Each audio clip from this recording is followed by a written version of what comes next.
ಹೇಳ್ರಿ ರೀಸೆಂಟಾಗಿ ನ್ಯೂಸ್ನಾಗ ಐತಂದು ಬಳ್ಳಾರಿ ಸಂಡೂರು ಏನು ಸಿಕ್ಕೈತಲ್ಲಿ ನಿಯೋಲಿಥಿಕ ಮೈಕ್ರೋಲಿಥಿಕ್ ಕಾಲದ ಆದಿಮಾನವನ ಅವಶೇಷಗಳು ಸಿಕ್ಕವು ಎಲ್ಲಂದ್ರೆ ಬಳ್ಳಾರಿಯ ಸಂಡೂರು. ಯಾವ್ದಂದ್ರೆ ಸ್ವಾಮಿಮಲೈ, ಡೈರೆಕ್ಟ್ ಸ್ವಾಮಿಮಲೈ ಬೆಟ್ಟಗಳು ಎಲ್ಲಿ ಕಂಡು ಬರ್ತಾವಂದ್ರೆ ಹಿಂಗೂ ಕೇಳ್ರಿ ನೆನ್ಬಿಟ್ಟು ಅದ ಬೆಟ್ಟದಾಗ ಕಂಡು ಬಂದವ್ರು ರೀಸೆಂಟಾಗಿ. ಇದು ಯಾರು ಮಾಡ್ತಾರೆ ಹೇಳ್ರಿ ಅವಶೇಷಗಳನ್ನ ಪತ್ತೆ ಮಾಡೋರ?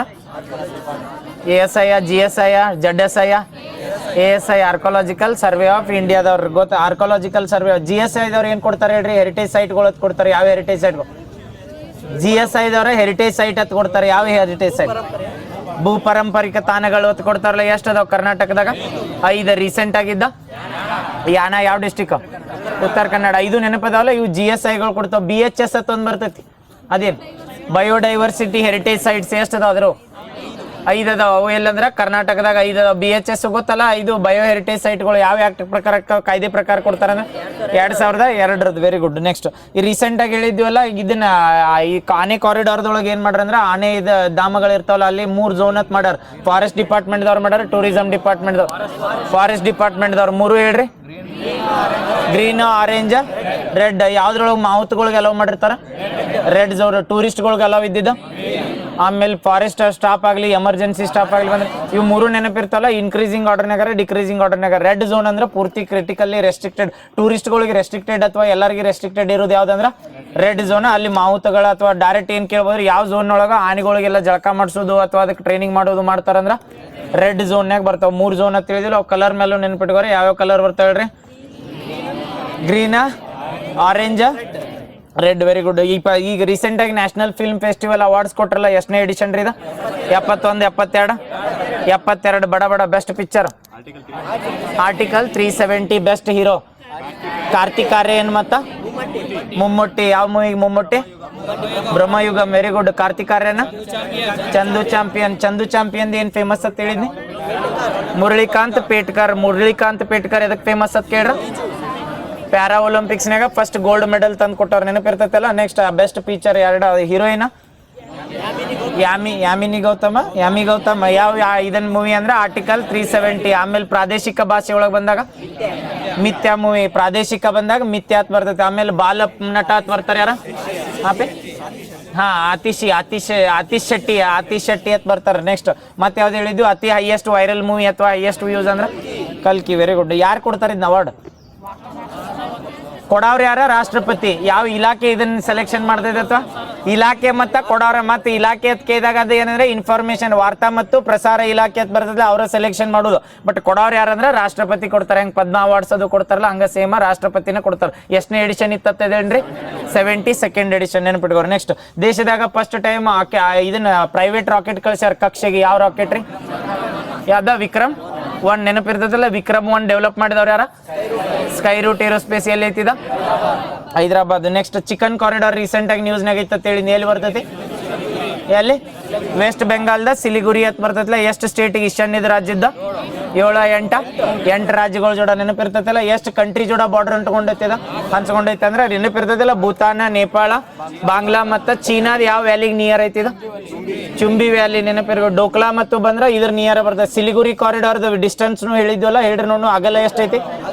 20ರಿಂದ 22. ಉದ್ದಾತ್ ಬಂದಾಗ 60. ಅವ್ರು ರಿಪೀಟ್ ಮಾಡಿ ನೆನಪಿಟ್ಕೋರಿ. ಅವ್ರು 1 ಲೈನರ್ದಾಗ ಅದು ಹಾಕಿ ಇದು ಸಿಲಿಗುರಿ ಕಾರಿಡಾರಿಗೆ ಸಂಬಂಧಿಸಿದ ಯಾವ್ದು ಕರೆಕ್ಟ್ ಐತಿ ತಪ್ಪೈತಿ ಅದಕ್ಕೆ. ಸಿಲಿಗುರಿ ಕಾರಿಡಾರ್ ಅಂದ್ರೂ ಸಿಲಿಗುರಿ ಕಾರಿಡಾರ್ದಾಗ ಬರೋದು ಯಾವ್ದಾರ ಚಿಕನ್ ನೆಕ್ ಅಂತ ಕರಿತೀವಿ. ಯಾಕಂದ್ರೆ ಸಿಲಿಗುರಿ ಕಾರಿಡಾರ್ ಅಂತ ಕರಿಬಹುದು. ಚಿಕನ್ ನೆಕ್ ಅಂತ ಯಾಕತ್ ಕರೀತಾರೆ? ಕೋಳಿದ ಹೆಂಗ್ ಕುತ್ತಿಗೆ ಸಾಂದ್ ಇರ್ತದಲ್ಲ, ಸೇಮ್ ಅಷ್ಟ ಡಿಸ್ಟೆನ್ಸ್ ಐತನಂತೆ. ಅವು ಈಶಾನ್ಯ ರಾಜ್ಯದ ಕನೆಕ್ಟ್ ಮಾಡೋದು ಯಾವ್ದಂದ್ರೆ ಅದು. ನೆಕ್ಸ್ಟ್ ರೀಸೆಂಟ್ ಆಗಿ ಇದನ್ನ ತೋತಾರಲ್ಲ, PV ಸಿಂಧು ಅವಾರ್ಡ್ ಸಿಗ್ತೈತಿ. ಯಾವ್ದ್ರೊಳಗೆ? Gold medal. ಯಾವ್ದ? ಜಪಾನ್ ಓಪನ್ ಸೂಪರ್ 750 ಅಂತ ಮಾಡಿ. ಈ ಜಪಾನ್ ಬಂದಾಗ ರೀಸೆಂಟ್ ಆಗಿ ಇಂಡಿಯಾಕ್ ಬಂದಿದ್ರಲ್ಲ, ಜಪಾನ್ ಪ್ರೈಮ್ ಮಿನಿಸ್ಟರ್ ಯಾರದಾರ? Sanae Takaichi. ಡೈರೆಕ್ಟ್ ಕೇಳ್ಬೋದು. ಸನೈ ತಕೈಚಿ ಯಾವ ಕಂಟ್ರಿ ಇದು ಪ್ರಧಾನ ಮಂತ್ರಿ ಆಗ್ಯಾರ ಅಂದ್ರೆ ಜಪಾನ್. ನೆನಪಿರ್ತೈತಲ್ಲ. ಜಪಾನ್ ಮತ್ತೆ ಹೇಳ್ರಿ, ಅವ್ರ ಜೋಡ ಶೇರಿಂಗ್ ಮಾಡ್ತೀವಿ ನಾವು. ಏನೇನು ಅಗ್ರಿಮೆಂಟ್ ಮಾಡ್ಕೊಂಡ್ವಿ ಜಪಾನ್ ಬಂದಾಗ? ಮಾಚಾ ಟೀ. ರೀಸೆಂಟ್ ಆಗಿ ಇಂಡಿಯಾದಾಗ ಕಮರ್ಷಿಯಲ್ ಆಗಿ ಮಾಚಾ ಟೀ ಗ್ರೋ ಮಾಡ್ಯಾರ. ಯಾವ ಸ್ಟೇಟ್ನಾಗ? ಮಾಚಾ ಟೀ ಅಂತ ಮಾಡ್ತಾರಲ್ಲ, ಅಸ್ಸಾಂದಾಗ ಕಮರ್ಷಿಯಲ್ ಆಗಿ ಫಸ್ಟ್ ಟೈಮ್. ಎಲ್ಲಿ ಅಂದ್ರೆ ಇದ್ರ ಜಪಾನ್ದಿಂದ ತಂದಿದ್ದು ಮಾಚಾ ಟೀನ ಎದ್ರ ಸಲ್ಮನ್ ತಂದಾರ ಅಂದ್ರೆ ಕಮರ್ಷಿಯಲ್ ಆಗಿ ರೊಕ್ಕ ಮಾಡೋ ಸಲ್ಮಂದ ತಂದ್ ಮಾಡ್ಯಾರ. ಯಾವ ಸ್ಟೇಟ್ದಾಗ ಮಾಡಿರ್ತಾರ ಅಂದ್ರೆ ಅದನ್ನ ಅಸ್ಸಾಂದಾಗ ಜಪಾನ್ ಜೋಡ ಒಂದು ಸೇರ್ಡ್ ಹಾರಿಜಾನ್ ಅಂತ ಇಯರ್ ಘೋಷಣೆ ಮಾಡ್ತೀವಿ. ಯಾವ ಇಯರ್? 25, 26, 27. 27 ಈಗ 26 ಆಗದಿ 1 ಇಯರ್ 14 ಹಾಕಿರ್ತಾನೆ ಆಪ್ಷನ್. ಬಟ್ 27 ಏನ್ ಮಾಡಿವಿ ಅಂದ್ರೆ ಸೇರ್ಡ್ ಹಾರಿಜಾನ್ ಅಂದ್ರೆ ಜಪಾನ್ ಜೋಡ ಏನು ಅಗ್ರಿಮೆಂಟ್ ಮಾಡ್ಕೋತಿಲ್ಲ. ಯಾಕಂದ್ರೆ ಬುಲೆಟ್ ಟ್ರೈನ್ಗೆ ಯಾರು ಹೆಲ್ಪ್ ಮಾಡತ್ತಾರ್ರಿ? ಜಪಾನ್ ಕಂಟ್ರಿ ಎಲ್ಲ ಸೇಮ್ ಹಂಗ ಜಪಾನ್ ಕಂಟ್ರಿ ಜೋಡ ಬಂದಾಗ ಮಿಯಾವಾಕಿ ಎತ್ ಬರ್ತಾವ ತಿಳ್ಳ ಪಾರ್ಕ್ ಎಷ್ಟು ಡೆವಲಪ್ ಮಾಡತ್ತೀವಿ ಕರ್ನಾಟಕದಾಗ? 100,000 100 ಏನ್ ಮಾಡತ್ತಾರ ಅಂದ್ರೆ ಉದ್ಯಾನವನಗಳನ್ನ ರೆಡಿ ಮಾಡತ್ತಾರ. ಮಿಯಾವಾಕಿ ಫಾರೆಸ್ಟ್ ಅಂತ ಕರಿತೀವಿ. ಇದು ಕರ್ನಾಟಕ ಬಜೆಟ್ನಾಗ ಸೆಂಟ್ರಲ್ ಸಂಬಂಧ ಬರಂಗಿಲ್ಲ. ಈಗ ಹೇಳ್ರಿ ನೋಡು, ಜಪಾನ್ ರೀಸೆಂಟ್ ಆಗಿ ಇವ್ರು ಪವನ್ ಕಲ್ಯಾಣ್ ಹೋಗಿದ್ರಲ್ಲ ಎದ್ರ ಸಲ್ಮಂದ್ ಜಪಾನ್ ಫೇಮಸ್ ಯಾವ್ದ ಕೆಂಜೆಟ್ಸು ಅಂತ ಬರ್ತದೆ. ಇದು ಏನ್ ಕೇಳಿರ್ತಾನೆ ಗೊತ್ತ? ಡೈರೆಕ್ಟ್ ಹಿಂಗೂ ಹಾಕ್ಬೋದು. ಇದು ಕೆಂಜೆಟ್ಸು ಅನ್ನೋದು ಏನ್ ಸಂಬಂಧಿಸೈತಿ? ಮಾರ್ಷಲ್ ಆರ್ಟ್ಸ್ ಅಥವಾ ಡಾನ್ಸ್ ಅಥವಾ ಟ್ರೆಡಿಷನಲ್ ಆರ್ಟ್ ಏನ್ ಬೇಕಾ ಕೇಳ್ರ? ಮಾರ್ಷಲ್ ಆರ್ಟ್ಸ್ ಏನಂತ ಅದಕ್ಕ ಕತ್ತಿ ವರ್ಷ ಅದ ಕರೆಕ್ಟ್. ಯಾರು ಹೋಗಿದ್ರಿ ಇಂಡಿಯಾದಿಂದ ಮೊದಲು ನೋಡ್ರಿ? ಯಾರ? ಪವನ್ ಕಲ್ಯಾಣ್ DCM ಅದಾರಲ್ಲ ಆಂಧ್ರ ಪ್ರದೇಶದಲ್ಲ. ನೆಕ್ಸ್ಟ್ ಇದು PV ಸಿಂಧು ರೀಸೆಂಟ್ ಆಗಿ ಜಪಾನ್ದಾಗ ಯಾವ್ದೊಂದು ಸೂಪರ್ ಇದ್ರೊಳಗೆ ಬ್ಯಾಡ್ಮಿಂಟನ್ ಗೆಲ್ತಾರಂದ್ರ super Japan open super 750 first second third. ಇವ್ರು ಫಸ್ಟ್ ಅಂದ್ರೆ ಜಪಾನ್ದಾಗ ಇದು ಗೆದ್ದಿದ್ದು ಫಸ್ಟ್ ಇಂಡಿಯಾದಿಂದ original first second third.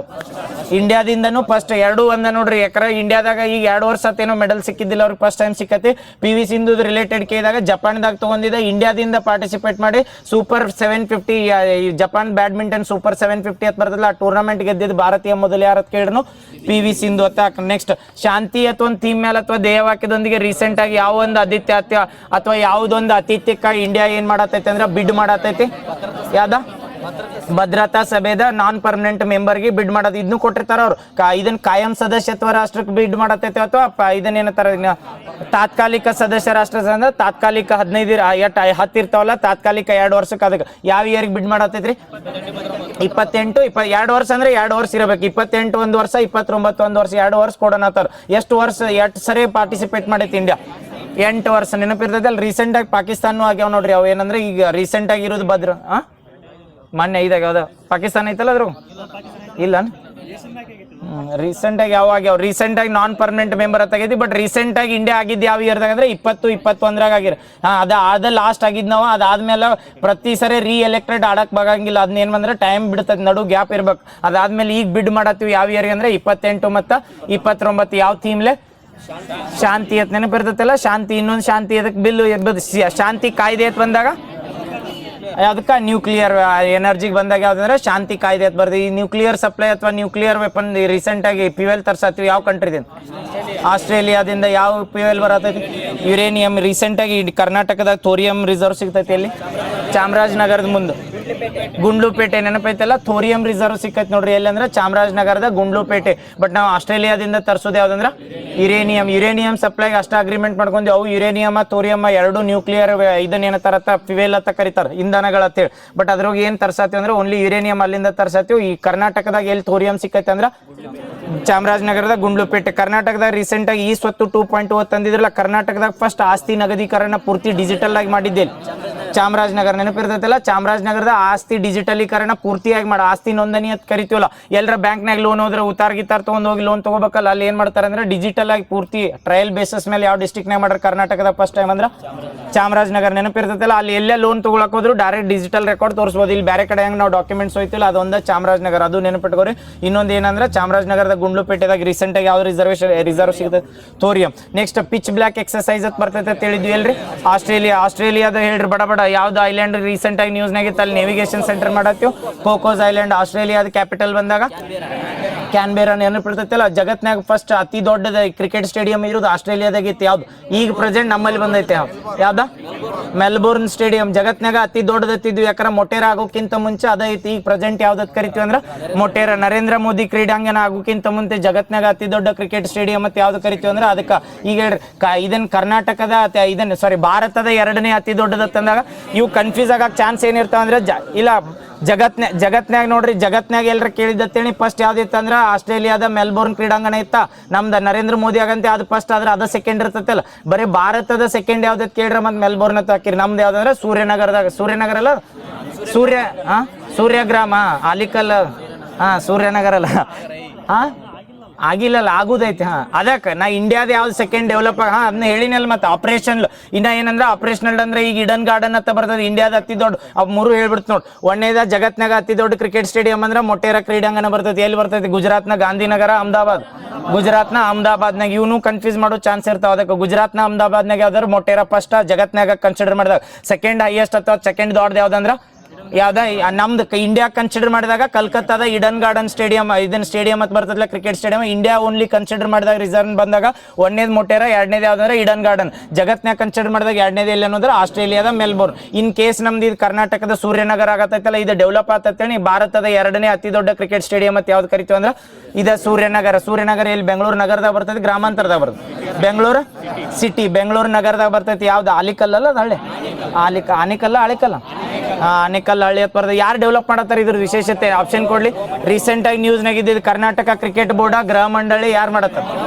Karnataka ಈ ಗೃಹ ಮಂಡಳಿದವ್ರು ಮಾಡತ್ತಾರ ನೋಡ್ರಿ. ಯಾಕಂದ್ರೆ ಒಂದೇ ಆಪ್ಷನ್ ಅದನ್ನ ಕೊಟ್ಟಿರ್ತಾನೆ. RCB ಕಾಲ್ ತುಳಿತಾದ ಕರ್ನಾಟಕ ಕ್ರಿಕೆಟ್ ಕೌನ್ಸಿಲ್ ನ್ಯೂಸ್ನಾಗ ಐತನ ಅಂತಿದ್ರಲ್ಲ ಬೋರ್ಡ್, ಅದನ್ನ ಒಂದೇ ಆಪ್ಷನ್ ಕೊಟ್ಟಿರ್ತಾನೆ ಕರ್ನಾಟಕ ಕ್ರಿಕೆಟ್ ಮಂಡಳಿ. ರೀಸೆಂಟ್ ಆಗಿ ಕರ್ನಾಟಕದಾಗ ಇದನ್ನ ಯಾವ್ದಾರ ಕ್ರಿಕೆಟ್ ಗ್ರೌಂಡ್ ನಿರ್ಮಾಣ ಮಾಡತೈತೆ ಅಂತ ಕೊಟ್ರೆ ಅದಕ್ಕೆ ಕ್ರಿಕೆಟ್ ಮ್ಯಾಚ್ ಹಾಕವತ್ ಅದನ್ನ ಹಾಕಂಗ ಅನಿಸ್ತೈತೆ ಅಲ್ಲಿ. ಬಟ್ ಅವ್ರು ಮಾಡತ್ತಿಲ್ಲ. ಯಾರು ಬರ್ತಾರಂದ್ರ ಹೌಸಿಂಗ್ ಬೋರ್ಡ್ ಗೃಹ ಮಂಡಳಿ ಅಂತ ಕರ್ನಾಟಕ ಹೌಸಿಂಗ್ ಬೋರ್ಡ್ಸ್ ಅಂತ ಬರ್ತೈತಲ್ರಿ, ಅವ್ರು ಡೆವಲಪ್ ಮಾಡತ್ತಾರ. ಫಸ್ಟ್ ಟೈಮ್ ಎಲ್ಲಿ ಮಾಡತ್ತಾರ ಅಂದ್ರೆ ಬೆಂಗಳೂರು ನಗರ ಗ್ರಾಮಾಂತರನು ಎರಡು ಕನ್ಫ್ಯೂಸ್ ಆಗಿರ್ತಾವ. ಅದಕ್ಕೆ ಹೇಳತ್ನ ಬೆಂಗಳೂರು ನಗರದಾಗ ಬರ್ತೈತಿ. ಏನದ? ಸೂರ್ಯಗ್ರಾಮ. ಅದಕ್ಕೆ ಹೆಸರು ಕೊಟ್ರೆ ಕ್ರಿಕೆಟ್ ಸ್ಟೇಡಿಯಂ ಕಿಲ್ಲಲ್ಲ, ಇನ್ನ ಹೆಸರು ಕೊಟ್ಟಿಲ್ಲ.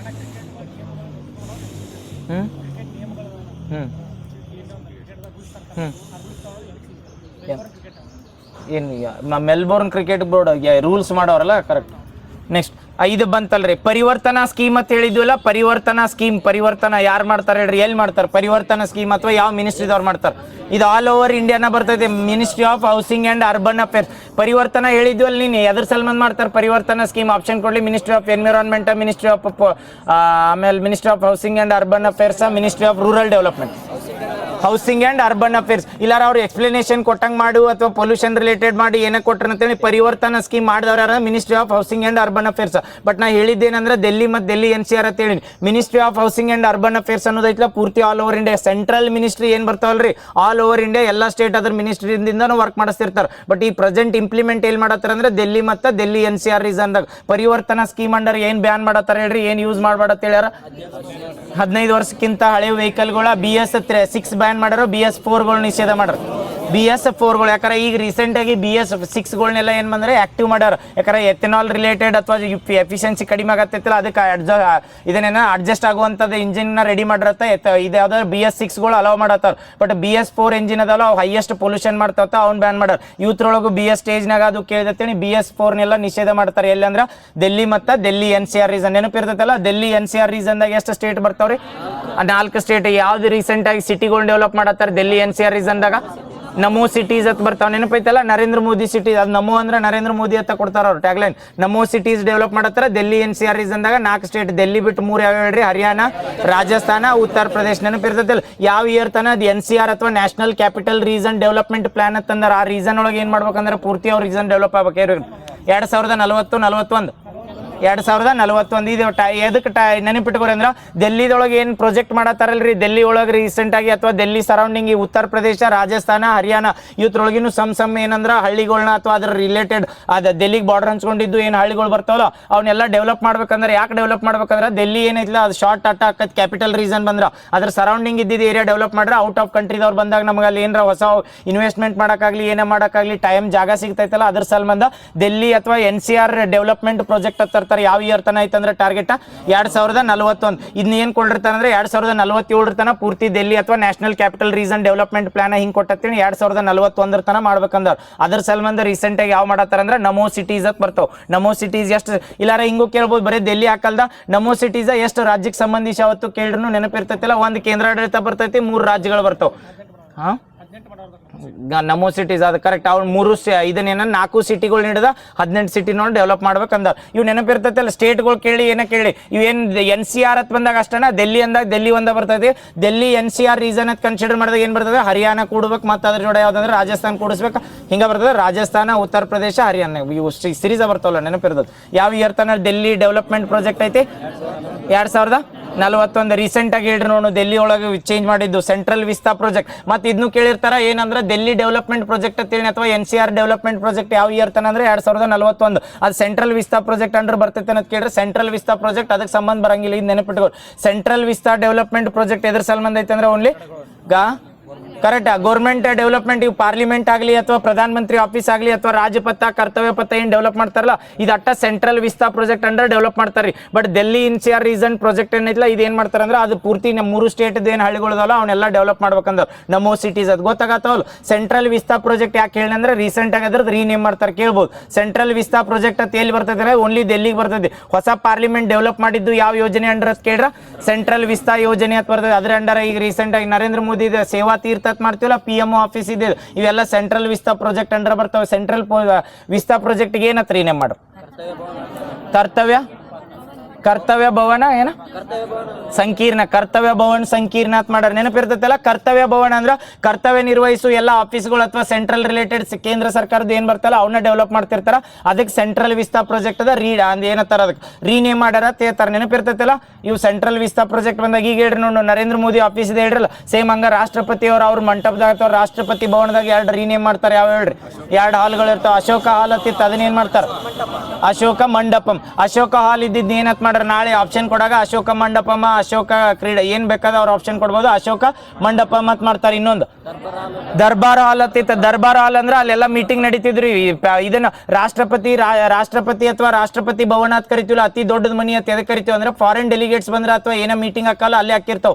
ಅದಕ್ಕೆ ದರ್ಬಾರ್ ಹಾಲ್ ಹತ್ತಿತ್ತು. ದರ್ಬಾರ್ ಹಾಲ್ನಾಗ ಏನ್ ಮಾಡ್ತೀರ ಅಂದ್ರೆ ಏನೋ ಫಾರಿನ್ ಡೆಲಿಗೇಟ್ಸ್ ಆಗ್ಲಿ ಯಾರ ಬರ್ಲಿ ದೊಡ್ಡ ಮೀಟಿಂಗ್ ಮಾಡ್ತೀರ. ಅದಕ್ಕೆ ರೀಸೆಂಟ್ ಆಗಿ ರೀನೇಮ್ ಮಾಡ್ಯಾರ. ಏನತ್ ಮಾಡ್ರ ಅಂದ್ರ ಗಣತಂತ್ರ ಮಂಡಪಂ. ಇವೆರಡು ನೆನಪಿರ್ತಾವಲ್ಲ. ರೀಸೆಂಟ್ ಆಗಿ ಅದನ್ನು ಕ್ವಶನ್ ಕೇಳೇನ. ಅದಕ್ಕೆ ಸಲ್ಬಂದ್ ಹೇಳಿ PMO ಆಫೀಸ್ ಮೊದಲ ಹೆಸರು ಏನಿತ್ತು ಪ್ರಧಾನ ಮಂತ್ರಿ ಆಫೀಸ್ ಇತ್ತಲ್ಲ ಅದರದ್ದು ಸೇವಾ ತೀರ್ಥಕ್ಕಿಂತ ಮುಂಚೆ PMO ಇತ್ತು. PMOಕ್ಕಿಂತ ಮುಂಚೆ ಏನಿತ್ತು ಪ್ರಧಾನಮಂತ್ರಿ ಸೆಕ್ರೆಟರಿಯೇಟ್ ಇತ್ತು. ಈಗ ಏನ್ ಕೇಳಿರ್ತಾರ ಅಂದ್ರೆ ರೀಸೆಂಟ್ ಆಗಿ ಪ್ರಧಾನ ಮಂತ್ರಿ ಆಫೀಸ್ ಇದ್ದಿದ್ದ ಸೇವಾ ತೀರ್ಥ ಯಾವ ಪ್ರಧಾನ ಮಂತ್ರಿ ಮಾಡ್ರ ಅಂದ್ರೆ Narendra Modi. PMO office secretariat ಇದ್ದಿದ್ದ PMO ಆಫೀಸ್ ಯಾವ ಮಾಡ್ರ ಅದು ಕ್ವಶನ್ ಕೇಳೋಣ. ಏನತ್ ಯಾರೇ ಮೊರಾರ್ಜಿ ದೇಸಾಯಿ. ಕರೆಕ್ಟ್ ಮೊರಾರ್ಜಿ ದೇಸಾಯಿ ಕಾಲದಾಗ. ನೆಕ್ಸ್ಟ್ ಇಂಡಿಯಾದಾಗ first time integrated vertical AI campus ಮಾಡ್ಯಾರ. ಎಲ್ಲಿ ಮಾಡ್ಯಾರಿ ವರ್ಟಿಕಲ್ AI ಕ್ಯಾಂಪಸ್ ಇಂಟಿಗ್ರೇಟೆಡ್ ಎಲ್ಲಿ ಚೆನ್ನೈ. ಇವು AI ರಿಲೇಟೆಡ್ ಬಂದಾವ. AI ಗೊತ್ತದು ಕ್ವಾಂಟಮ್ ಮತ್ತು AI ಯೂನಿವರ್ಸಿಟಿ ಎಲ್ಲಿ ಮಾಡ್ತಾರ ಕೇಳ್ರ ಅಮರಾವತಿ. ಆಂಧ್ರ ಪ್ರದೇಶದ ಅಮರಾವತಿ ಮತ್ತು ಮಹಾರಾಷ್ಟ್ರದೊಂದು ಅಮರಾವತಿ ಬರ್ತದೆ. Andhra Pradesh ಅಮರಾವತಿದಾಗ first AI university ಮತ್ತು ಕ್ವಾಂಟಮ್ ಯೂನಿವರ್ಸಿಟಿ ಅಂತ ಮಾಡ್ತಾರೆ. ಆಂಧ್ರ ಪ್ರದೇಶದ ಅಮರಾವತಿ. ಭಾರತದಾಗ ಮೊಟ್ಟ ಮೊದಲ ಬಾರಿಗೆ ಸರ್ಕಾರಿ ನಿಯಮಿತ AI ಯೂನಿವರ್ಸಿಟಿ ಮಾಡತ್ತಾರೆ ಇಲ್ರಿ ಬೆಂಗಳೂರಾಗ AI ಸಿಟಿ ಅಂತ ಎಲ್ಲಿ ಮಾಡ್ಬೇಕಂದಾರ ಅಂದ್ರೆ ಆ AI ಸಿಟಿ ಒಳಗೆ AI ಯೂನಿವರ್ಸಿಟಿ ಮಾಡತ್ತಾರೆ. ನೆನಪಿಟ್ಕೊರಿ. ಮತ್ತೆ AI ಸಿಟಿ ಅಂದ್ರೆ ಓನ್ಲಿ ಇದು AI ಯೂನಿವರ್ಸಿಟಿ ಬಂದ್ರೆ ಅದ AI ಸಿಟಿ ಅಂತಲ್ಲ. ಆ AI ಸಿಟಿ ಅಂತ ಏನು 100 ಎಕರೆ ಜಾಗ ತೊಂದಿರ್ತಾರಲ್ಲ ಅದ್ರೊಳಗೆ ಒಂದು 20 ಎಕರೆದಾಗ AI ಯೂನಿವರ್ಸಿಟಿ ಮಾಡಿರ್ತೇನೆ. ಇನ್ನು ಉಳ್ಕಿದ ಪ್ಲೇಸ್ ಒಳಗೆ ಏನ್ ಮಾಡ್ತಾರೆ ಅಂದ್ರೆ AI ರಿಲೇಟೆಡ್ ಪಾರ್ಕಿಂಗ್ ವ್ಯವಸ್ಥೆ, AI ರಿಲೇಟೆಡ್ ಇದನ್ನ ರೋಡ್ದ ಎಲ್ಲ ಮೇಂಟೆನೆನ್ಸ್ ಮಾಡ್ತಾರೆ. ಅದಕ್ಕೆ AI ಸಿಟಿ ಅಂತ ಕರಿತೀವಿ. ಎಲ್ಲಿ ಡೆವಲಪ್ ಮಾಡತ್ತಿದ್ರಿ ಇದನ್ನ ಬಿಡದಿ ಒಳಗೆ 3 ಸಿಟಿ ಹೇಳಿದ್ವಲ್ಲ. ಕ್ವಾಂಟಮ್ ಸಿಟಿ ಎಲ್ಲಿ ಮಾಡತ್ತಾರ ಎಲ್ರಿ ಹೆಸರಘಟ್ಟ. Very good. ಕ್ವಾಂಟಮ್ ಆದ್ಮೇಲೆ ಸ್ವಿಫ್ಟ್ ಸಿಟಿ ಬಂದ್ರ ಸರ್ಜಾಪುರ. ನೆಕ್ಸ್ಟ್ ಇನ್ನೊಂದು ಯಾವ್ದು ಉಳಿಸಿದ್ದು ಕ್ವೀನ್ ಸಿಟಿ ಯಾವ ದಾಬಸ್ಪೇಟೆ ಮತ್ತು ದೊಡ್ಡಬಳ್ಳಾಪುರ. ನೋಡಿ ಈಗ ಹೇಳ್ರಿ ಕ್ವೀನ್ ಸಿಟಿ ಅಂತ ಮಾಡ್ಬೇಕಂದ್ರಲ್ಲ ದಾಬಸ್ಪೇಟೆ ದೊಡ್ಡಬಳ್ಳಾಪುರ. ರೀಸೆಂಟ್ ಆಗಿ ಅದ್ರ ಜೋಡ ಏನಂದ್ರೆ MB ಪಾಟೀಲ್ ಅದಾರಲ್ಲ ಕೈಗಾರಿಕಾ ಸಚಿವರು ಅವ್ರು ಅಗ್ರಿಮೆಂಟ್ ಮಾಡ್ಕೊಂಡ್ರೆ ಯಾವ ಕಂಟ್ರಿ ಅದಕ್ಕೆ ಸಹಭಾಗಿತ್ವ ಅಥವಾ ಪಾರ್ಟ್ನರ್ಶಿಪ್ ರೊಕ್ಕ ಕೊಡ್ತಂದೈತಿ. ಎಸ್ ಯಾವ್ದ ಲಕ್ಸಂಬರ್ಗ್. Very good. ಲಕ್ಸಂಬರ್ಗ್ ಅಂತ ಬರ್ತೈತಲ್ಲ ಲಕ್ಸಂಬರ್ಗ್ ಕಂಟ್ರಿ ಅಂತ ಬರ್ತೈತೆ. ನೆನಪಿರ್ತೈತಲ್ಲ ಎಲ್ಲಿ ಬರ್ತೈತೆ ಯುರೋಪ್ದಾಗ. ಆ ಯುರೋಪ್ದಾಗ ಬರೋದು ಲಕ್ಸಂಬರ್ಗ್ ಕಂಟ್ರಿ ಏನ್ ಮಾಡತ್ತೈತೆ ಅಂದ್ರೆ ಯಾವ್ದು ನಮ್ದು ಕ್ವೀನ್ ಸಿಟಿ ಮಾಡತ್ತಾರೆ. ಇವು ಏನ್ ಕೊಟ್ಟಿರ್ತಾರೆ ಅಂದ್ರೆ 4 ಸಿಟಿ ಹೇಳಲ್ಲ. ಇವ 4 ಆಪ್ಷನ್ ಅದು. ಈ ಕರ್ನಾಟಕದಾಗ ಬರು AI ಸಿಟಿ ಇದನ್ನ ಯಾವ್ದಂದ್ರ ಇದನ್ನ AI city, quantum cities, Swift city ಮತ್ತು ಕ್ವೀನ್ ಸಿಟಿ. ಇವು ಮೂರದ್ರೊಳಗೆ ಯಾವ ಒಂದು ಸಿಟಿ ಡೆವಲಪ್ ಮಾಡಕ ಲಕ್ಸಂಬರ್ಗ್ ಕಂಟ್ರಿ ಇನ್ವೆಸ್ಟ್ಮೆಂಟ್ ಮಾಡತ್ತೈತೆ ಅಂದ್ರೆ ಕ್ವೀನ್ ಸಿಟಿ. ನೆನಪಿರ್ತೈತಲ್ಲ. ಆ ಕ್ವೀನ್ ಸಿಟಿ ಎಲ್ಲಿ ಮಾಡತ್ತಾರ ಕೇಳ್ರ ದಾಬಸ್ಪೇಟೆ ಟು ದೊಡ್ಡಬಳ್ಳಾಪುರ. ಅದ್ರ ನಡು ದಾಬಸ್ಪೇಟೆ ಟು ದೊಡ್ಡಬಳ್ಳಾಪುರ ಏರಿಯಾ ಏನ್ ಬರ್ತೈತಲ್ರಿ ಅದ್ರ ನಡು ಡೆವಲಪ್ ಮಾಡತ್ತಾರ. ಯಾವ ಸಿಟಿ ಅಂದ್ರೆ ಕ್ವೀನ್ ಸಿಟಿ ಅಂತ. ಅದಕ್ಕೆ ಮೊದಲು ಕೀರ್ ಸಿಟಿ ಅಂತ ಇಟ್ರ. ರೀಸೆಂಟ್ ಆಗಿ ಏನ್ ಇಡ್ತಾರ ಅಂದ್ರೆ ಕ್ವೀನ್ ಸಿಟಿ ಅಂತ ಇಡ್ತಾರೆ. ಅದಕ್ಕೆ ಡೆವಲಪ್ ಮಾಡಕ್ಕೆ ಯಾವ ಕಂಟ್ರಿ ಸಹಭಾಗಿತ್ವ ಐತಿ ಏನೈತೆ ಅದ್ರ ರಿಲೇಟೆಡ್ ಕೇಳಿರ್ತೇನೆ. ಲಕ್ಸಂಬರ್ಗ್ ಎಲ್ಲಿ ಯುರೋಪಿಯನ್ ಕಾಂಟಿನೆಂಟ್ ಬರ್ತೈತೆ ಅದು ಲಕ್ಸಂಬರ್ಗ್ ಕಂಟ್ರಿ. ನೆನಪಿರ್ತೈತಲ್ಲ 4 ಸಿಟಿಗಳು. ಈಗ ಹೇಳ್ರಿ ಸರ್ಕಾರಿ ನಿಯಮಿತ ಮೊದಲು AI ಯೂನಿವರ್ಸಿಟಿ ಎಲ್ಲಿ ಅಂತಂದ್ರ ಯಾವ್ದ ಬೆಂಗಳೂರಾಗ ನೆನಪಿರ್ತೈತಲ್ಲ. ಸರ್ಕಾರಿ ನಿಯಮಿತ ಬಂದ್ರೆ ಬೆಂಗಳೂರು. ಭಾರತದ ಮೊದಲ AI ಅಥವಾ ಕ್ವಾಂಟಮ್ ಯೂನಿವರ್ಸಿಟಿ ಅಂತ ಕೇಳಿದ್ರೆ ಅಮರಾವತಿ. AI ಯೂನಿವರ್ಸಿಟಿ ಇಂಟಿಗ್ರೇಟೆಡ್ ಒಂದು ಕ್ಯಾಂಪಸ್ನಾಗ ವರ್ಟಿಕಲ್ ಆಗಿ ಮಾಡಿದ್ದ ಅಂದ್ರೆ ಚೆನ್ನೈ. ಅದು ಪ್ರೈವೇಟ್ ದವರ ಮಾಡ್ಯಾರ ಎಲ್ಲಿ ಅಂದ್ರೆ ಚೆನ್ನೈದಾಗ. ನೆನಪಿರ್ತಾವಲ್ಲ. ಫಸ್ಟ್ AI ಟೀಚರ್ ಅಂತ ಬಂದಾಗ ಐರಿಷ್ ಅಂತ ಬರ್ತದೆ. ಫಸ್ಟ್ AI ಟೀಚರ್ ಅಂದ್ರೆ ಐರಿಷ್. ಕರ್ನಾಟಕದಾಗ ಫಸ್ಟ್ AI ಟೀಚರ್ನ ಅಡಾಪ್ಟ್ ಮಾಡ್ಕೊಂಡಿದ್ದು ಯಾವ ಒಂದು ಹಳ್ಳಿ ಒಳಗೆ? ವಂಡ್ಸೆ ಅಂತ ಬರ್ತೈತಲ್ಲ. ಯಾವ ಡಿಸ್ಟಿಕ್ನಾಗ? ಉಡುಪಿದ ವಂಡ್ಸೆ ಡಿಸ್ಟಿಕ್ನಾಗ ಅದ ಐರಿಷ್. ಯಾಕಂದ್ರೆ ಅದು ಕೇರಳದ ಬಾರ್ಡರ್ ಐತಲ್ಲ, ಅಲ್ಲಿಂದ ಅದನ್ನ ಐರಿಷನ್ ಏನ್ ಮಾಡ್ತಾರೆ ಅಂದ್ರೆ ಅಡಾಪ್ಟ್ ಮಾಡ್ಕೊಂಡಿರ್ತಾರೆ. ಐರಿಷ್ ಅಂತ ನೆನಪಿರ್ತಾವಲ್ಲ. ಈಗ ಹೇಳ್ರಿ, ಫಸ್ಟ್ ಇಂಡಿಯಾದಾಗ AI ಇಲಾಖೆ ಅಂತ ಮಾಡ್ತಾರೆ ಎಲ್ಲಿ? ಕೇರಳದಾಗ. AI ಮಿನಿಸ್ಟರ್ ಅಂತ ಬಂದಾಗ ಕುಣಾಲ್ ಕುಟ್ಟಿ. ನೀನು ತಪ್ಪು ಹೇಳಿದ್ರಲ್ಲ, ತಮಿಳ್ನಾಡ್ದು ಏನಂತ ಹೇಳಿದ್ರಿ ಅದ ಹೆಸರ? ಕೆ ರಾಜನ. ಮತ್ತ ನೀನ್ ತಪ್ಪೈತೆ ಅಂದ್ರಲ್ಲ, ಯಾರು ಪಕ್ಕ ಹೇಳ್ರು? AI ಮಿನಿಸ್ಟರ್ ಯಾರ ತಮಿಳ್ನಾಡ್ದ? ಟಿ ರಾಜನ್ ಪಕ್ಕ. ಕುಮಾರನ? ಆರ್ ಕುಮಾರನ್ ಪೂರ್ತಿ. ಆರ್ ಕುಮಾರನ್ ಅಲ್ಲ ಮತ್ತೆ ಇದನ್ ರಾಜನ್ ಅಂತ ಹೇಳಿದ್ರು. ಪೆಲ್ವಿನ್ ಟಿ ನೋಡ್ರ ಪಕ್ಕ ಯಾರ? ತಿರು ಆರ್ ಕುಮಾರನ್. ಎರಡನೇ AI ಮಿನಿಸ್ಟರ್. ಹಾ, ಕುಮಾರನ್. ಅದು ಆರ್ ರಾಜನ್ ಅಂತ ಮಾಡಿ ಹಾ, ಕುಮಾರನ್ ನೆನಪಿಟ್ಕೋರಿ. ಕುಮಾರತ್ ನೆನಪಿಟ್ಕೊಂಡ್ಬಿಡ್ರಿ. ಹಾ, ನೆನಪಿರ್ತೈತಲ್ಲ. ಯಾರಂದ್ರೆ AI minister. Second AI minister. ಭಾರತದ ಮೊದಲ AI ಮಿನಿಸ್ಟರ್ ಯಾರತ್ತ ಕೇಳ್ರೆ ಕುಣಾಲ್ ಕುಟ್ಟಿ. ಎಲ್ಲಿ ಮಾಡ್ತಾರೆ AI ರಿಲೇಟೆಡ್? ಕೇರಳ. ನೆನಪಿರ್ತದಲ್ರಿ. AI ರಿಲೇಟೆಡ್ ಬಂದಾಗ ಏನ ಕೇಳಿ ಅವ್ರು AI ರಿಲೇಟೆಡ್ ಇಂಡಿಯಾದಾಗ ಫಸ್ಟ್ ಟೈಮ್ ನ್ಯಾಷನಲ್ ಸಮಿಟ್ ಆಕತ್ತೆ. AI ಸಮಿಟ್ ಎಲ್ಲಿ ಮಾಡ್ತಾರೆ? National AI summit. ಹಾ, ನೋಡ್ರಿ ಇನ್ನೊಮ್ಮೆ ಹೇಳತ್ತಾನೆ. ನ್ಯಾಷನಲ್ ರಾಷ್ಟ್ರೀಯ AI ಸಮಿಟ್. ಕೃತಕ ಬುದ್ಧಿಮತ್ತೆ ಸಮಿಟ್ ಅಥವಾ ಡಿಜಿಟಲ್ ವಾಟರ್ ಸಮಿಟ್ ಎರಡು ಕೂಡ ಮಾಡ್ತಾರೆ ಎಲ್ರಿ? ಬೆಂಗಳೂರಾಗ. ಇವು ನೆನಪಿಟ್ಕೋರ. AI ಸಮಿಟ್ ಬತ್ತೇಳಿ ಎಲ್ಲಿ ಅಂದ್ರೆ ಬೆಂಗಳೂರಾಗ ಆಕತ್. ನ್ಯಾಷನಲ್ AI ಸಮಿಟ್ ಅಂತ ಬಂದ್ರ. ಆಮೇಲೆ ಏನಂದ್ರೆ ಜಗತ್ನಾಗ ಗ್ಲೋಬಲ್ AI ಸಮಿಟ್ಗಳು ಅಂತ ಬರ್ತಾವಲ್ಲ. ಗ್ಲೋಬಲ್ AI ಸಮಿಟ್ಗಳು ಎಷ್ಟಕ್ಕ ಅಂದ್ರೆ ನಾಲ್ಕಕ್ಕೆ AI ಸಮಿಟ್ ಅಕ್ಕ. ಗ್ಲೋಬಲ್ AI ಸಮಿಟ್ ಯಾವ ಡಿಕ್ಲರೇಷನ್ AI ರಿಲೇಟೆಡ್ ಬಂದ? ಯಾವ್ದ? ಬ್ಲೆಚ್ಲೆ ಡಿಕ್ಲರೇಷನ್. ಎಲ್ಲಿ ಆಕೈತಿ? ಒಂದೇದ. ಇವು ಏನಂದ್ರೆ ಗ್ಲೋಬಲ್ AI ಸಮಿಟ್ ಅಂತ ಕರಿತೀವಿ. ಗ್ಲೋಬಲ್ AI ಸಮಿಟ್ ಅಂದ್ರೆ ಗ್ಲೋಬಲ್ ಆಗಿ ವರ್ಲ್ಡ್ದಾಗ ಯಾರಿಗೆ AI ಬಗ್ಗೆ ರಿಲೇಟೆಡ್ ಅಥವಾ ಇನ್ಫಾರ್ಮೇಶನ್ ಬೇಕಾಗಿರ್ತೈತಲ್ಲ ಅವ್ರು ವಾಲಂಟಿಯರ್ ಆಗಿ ಹೋಗಿ ಏನಂದ್ರೆ ಪಾರ್ಟಿಸಿಪೇಟ್ ಮಾಡಿರ್ತಾರೆ. ಅದ ಬ್ಲೆಚ್ಲೆ ಡಿಕ್ಲರೇಷನ್. ಜಗತ್ನಾಗ ಬ್ಲೆಚ್ಲೆ ಡಿಕ್ಲರೇಷನ್ ಎದಕ್ಕೆ ಸಂಬಂಧಿಸೈತೆ ಅಂದ್ರೆ AI ರಿಲೇಟೆಡ್. ಎಲ್ಲಿ ಅಂದ್ರೆ ಲಂಡನ್ದಾಗ ಆಕೈತಿ. ಎರಡನೇದ ಸಿಯಾಲ್. ಎಲ್ಲಿ ಬರ್ತದೆ? ಸಿಯಾಲ್ ಸೌತ್ ಕೊರಿಯಾದ ಸಿಯಾಲ್. ನೆಕ್ಸ್ಟ್ ಮೂರನೇದ ಪ್ಯಾರಿಸ್ ಫ್ರಾನ್ಸ್ನ ಪ್ಯಾರಿಸ್. ನಾಲ್ಕನೇದ ಡೆಲ್ಲಿ. ನೆನಪಿರ್ತೈತಲ್ಲ ಭಾರತದ. ಇದೇನಂದ್ರೆ ಗ್ಲೋಬಲ್ AI ಸಮಿಟ್. ಹಂಗ ಸೇಮ್ ಈ ಗ್ಲೋಬಲ್ AI ಸಮಿಟ್ದಾಗ ಹೇಳಿಲ್ಲ ಔಟ್ ಆಫ್ ಕಂಟ್ರಿ ಇಂಡಿಯಾ ಒಂದ ಪಾರ್ಟಿಸಿಪೇಟ್ ಮಾಡಿರ್ತೈತಿ. ಔಟ್ ಆಫ್ ಕಂಟ್ರಿ ಹೋಗಿ ಅಥವಾ ಈಗ ಇಂಡಿಯಾದಾಗ ಬಂದ ಬೇರೆ ಬೇರೆ ಕಂಟ್ರಿ ಮಾಡಿರ್ತಾವ. ಅವ್ರ ಕಂಟ್ರಿ ಅವ್ರು ಬಂದು ಹೇಳೋಕಾರ. ಬಟ್ ಇಂಡಿಯಾದಾಗ ಇದ್ದಿದ್ದು ಸ್ಟೇಟ್ಗಳು ಕೂಡ ಮಾಡ್ಬೇಕಲ್ಲ, ಅದಕ್ಕೆ ನ್ಯಾಷನಲ್ AI ಸಮಿಟ್ ಅಂತ ಕರಿತೀವಿ. ಅದು ಎಲ್ಲಿ ಮಾಡಿದ್ರೆ ಅಂದ್ರೆ ಬೆಂಗಳೂರಾಗ. ವಾಟರ್ ಸಮಿಟ್ ಮತ್ತು AI ಸಮಿಟ್ ಎರಡು ಡಿಜಿಟಲ್ ಆಗಿ ಅಥವಾ ಇಂಡಿಯಾದಾಗ ನ್ಯಾಷನಲ್ ಲೆವೆಲ್ ಕೇಳಿರ್ತೀನಿ. ಎಲ್ಲಿ ಅಂದ್ರೆ ಬೆಂಗಳೂರು. ನೆನಪಿರ್ತಾವಲ್ಲ. ಎರಡು ಕನ್ಫ್ಯೂಸ್ ಆಗಂಗಿಲ್ಲ. AI related. AI ಇದು ಯಾರು ಕೊಟ್ರೆ ಹೇಳ್ರಿ ಇದನ್ನ AI ಅನ್ನೋದು ಹೆಸರು? ಅದನ್ನೂ ಕ್ವಶನ್ ಕೇಳ ನೋಡಿ ಮಣ್ಣಿ. ಯಾರ? ಮ್ಯಾಕ್ವರ್ತ ಆಪ್ಷನ್ ಕೊಡ್ತೀನಿ. ಒಂದೇದ ಅದನ್ನ ಕೊಡ್ತೀನಿ. ಕರೆಕ್ಟ್. ಮ್ಯಾಕ್ವರ್ತ್ ಅಂತ ಬರ್ತಾರಲ್ಲ ಅವ್ರ AI ಅಂದ್ರೆ ಜಗತ್ನಾಗ ಮೆಕಾರ್ತಿ. ಹಾ, ಕರೆಕ್ಟ್. ಮೆಕಾರ್ತಿ. ಮ್ಯಾಕ್ವರ್ತಾನೆ ಮೆಕಾರ್ತಿ ಅಂತ ಬರ್ತಾನೆ. ಅದು ಯಾವ್ದಂದ್ರೆ ಕೃತಕ ಬುದ್ಧಿಮತ್ತೆ ಅಥವಾ ಫಾದರ್ ಆಫ್ AI ಅಂತ ಯಾರಿಗೆ ಕರಿತಾರ ಅಂತ ಕೇಳ್ಬೋದು. AI ಅಂತೂ ನ್ಯೂಸ್ನಾಗ ಐತೆ. ಅದ್ರ ಸಲ್ಮಂದ್ ನೆನಪಿರ್ತದೆ. ಅನಮ್ AI ಅಂತ ಬರ್ತದೆ. ಎದ್ರ ಸಲ್ಮಂದ್ ಮಾಡ್ತಾರೆ? Annum AI. ಇಂಡಿಯಾದಾಗ ಹೇಳಿದ್ನಲ್ಲ ಅನಮ್ AI ಎದಕ್ಕೆ ರಿಲೇಟೆಡ್ ರೀ? ರೈತರಿಗೆ ಅಥವಾ ಈ ಕೃಷಿ ಒಳಗೆ ಎಲ್ಲರ ಬದಲಾವಣೆ ತರಕ ರೀಸೆಂಟ್ ಆಗಿ ಡಿಜಿಟಲ್ ಯಾವ್ದಾರ ಪ್ಲಾಟ್ಫಾರ್ಮ್ ತಂದಾರ ಅಂದ್ರೆ ಅನಮ್ AI. ಇದು ನೆನಪಿಟ್ಕೊ. ಇದನ್ನ ಏನಂದ್ರೆ ಗ್ರೀನ್ ರೆವಲ್ಯೂಷನ್ ಟು ಏನಂದ್ರೆ AI ಗ್ರೀನ್ ರೆವಲ್ಯೂಷನ್ ಅಂತ ಮಾಡತ್ತಾರಲ್ಲ. ಇದು ಯಾವ್ದಂದ್ರೆ ಅನಮ್ AI. ಎಲ್ಲಿ ಮಾಡ್ತಾರ annum AI? IIT Madras, IIT Ropar, IIT Dharwad. IIT Ropar ಎಲ್ಲಿ ಬರ್ತದೆ? IIT ರೂಪಾರ್ ಪಂಜಾಬ್ದಾಗ. ನೆನಪಿರ್ತೈತಲ್ಲ. ಯಾವ AI ಅಂದ್ರೆ ಅನಮ್ AI ಬಂದ್ರೆ ಅವು ಒಟ್ಟು AI ಮತ್ತೇನು ಬರ್ತವೆ? ಇದು ಏನಿಲ್ಲ ಯಾವ ಜನೇವದಾಗ. ಸರಿ. ನೆಕ್ಸ್ಟ್ ಅದು ಐದನೇದು ಅದು ಈಗ 4 ಅದು 5ನೇದು ಜಿನೆವಾದ. ಮತ್ತೆ ಏನು ಹೇಳ ನೋಡಬೇಕಪ್ಪ. ಅದೊಂದು ನಾನು ನೋಡಿಲ್ಲ.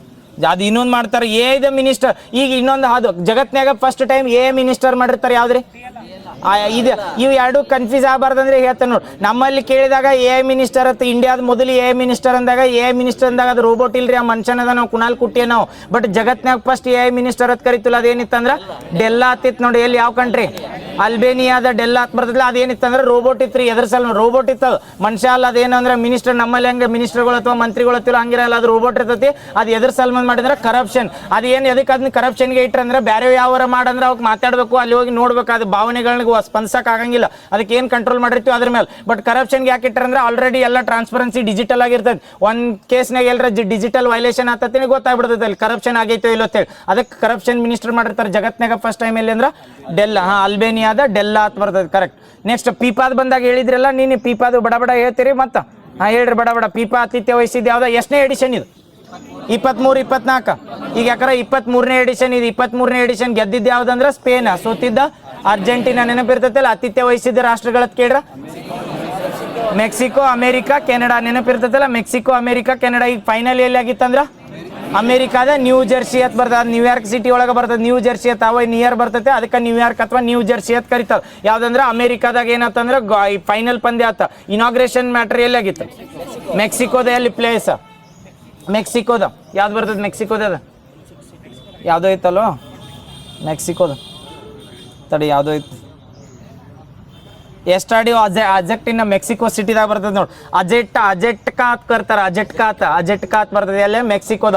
ಅಥವಾ ಎಸ್ಟಾನಿಯೋ ಅಂತ ನೆನಪಿಟ್ಕೋರಿ ಎಲ್ಲಿ ಅಂದ್ರೆ ಮೆಕ್ಸಿಕೋದಾಗ ಒಂದು ಸಿಟಿ. ಅಲ್ಲಿ ಎರಡು ನೆನಪಿಟ್ಕೋರಿ. ಈಗ ಫೈನಲ್ ಆಗಿದ್ದಂತೂ ನೆನಪಿರ್ತದೆ ಎಲ್ಲಿ ಅಂದ್ರೆ ನ್ಯೂ ಜೆರ್ಸಿದಾಗ. ಅಲ್ಲೇ ಸ್ಪೇನ್ ಎಷ್ಟು ಗೋಲ್ ಹೊಡೆದೈತೆ ಅವನು ಒಂದೊಂದು ಲೈನರ್ದಾಗ ಕೇಳ್ತಿರ್ತಾನೆ. ಸ್ಪೋರ್ಟ್ 1-0 ಆಗಿರ್ತದೆ ಸ್ಪೇನ್ಗೆ 1, ಅದಕ್ಕೆ 0. ಅದು ಎಲ್ಲಿ ಆಗಿತ್ತು ಅಂದ್ರೆ ಇನಾಗ್ರೇಷನ್ ಆಗಿದ್ದೆ ಎಲ್ಲಿ ಅಂದ್ರೆ ಮೆಕ್ಸಿಕೋದಾಗ. ಆಮೇಲೆ ಫೈನಲ್ ನಡೆದಿದ್ದೆ ಎಲ್ಲಿ ಅಂತ ಕೇಳ್ರ ಎಲ್ರಿ ನ್ಯೂ ಜೆರ್ಸಿ ಅಂತ ಬರ್ತೈತೆ. ಅಥವಾ ಅಮೇರಿಕಾದಾಗ ಫೈನಲ್ ಆಗಿದೆ. ಯಾಕಂದ್ರೆ ಇದ್ರೋಗ ಏನ್ ಕೇಳಿರ್ತಾನ ಯಾವ 3 ಕಂಟ್ರಿ ಆತಿಥ್ಯ ವಹಿಸವಲ್ಲ ಇದ್ರೋಗ ಫೈನಲ್ ಮತ್ತೆ ಹಿಂಗೆ 2 ಕೊಟ್ಟಿರ್ತಾನೆ. ಇದನ್ನ ಎರಡೆರಡು ಆಪ್ಷನ್ ಕೊಟ್ಟ. ಇದ್ರೋಗ ಏನಂದ್ರ ಇನಾಗ್ರೇಷನ್ ಮತ್ತೆ ಫೈನಲ್ 2 ನಡೆದಿದ್ದು ಯಾವತ್ತೇಳಿ ಕೆನಡಾ, ಅಮೇರಿಕಾ, ಮೆಕ್ಸಿಕೋ ಹಿಂಗೆ ಕೊಟ್ಬಿಟ್ಟಿರ್ತಾನೆ. ಅದ್ರ ಸಲ್ಮಂದ್ ಹೇಳತ್ನ ಅಮೇರಿಕಾ ಮತ್ತೆ ಮೆಕ್ಸಿಕೋ 2. ಅಮೇರಿಕಾ ಎದಕ್ಕಂದ್ರ ಫೈನಲ್ ಆಗಿದ್ದ, ಮೆಕ್ಸಿಕೋ ಎದಕ್ಕಂದ್ರ ಉದ್ಘಾಟನೆ ಮಾಡಿದ್ದು. ನೆನಪಿರ್ತೈತಲ್ಲ ಗೆದ್ದಿದ್ದು ಆತ. ನೆಕ್ಸ್ಟ್ ಈಗ ಗೋಲ್ಡನ್ ಬಾಲ್, ಗೋಲ್ಡನ್ ಬೂಟ, ಗೋಲ್ಡನ್ ಗ್ಲೌ ಅಂತ ಅವಾರ್ಡ್ ಕೊಡ್ತಾರೆ. ಇನ್ನೊಂದು ಯಂಗ್ಸ್ಟರ್ ಅವಾರ್ಡ್ ಅಂತ ಕೊಡ್ತಾರೆ 3 ಮಂದಿ.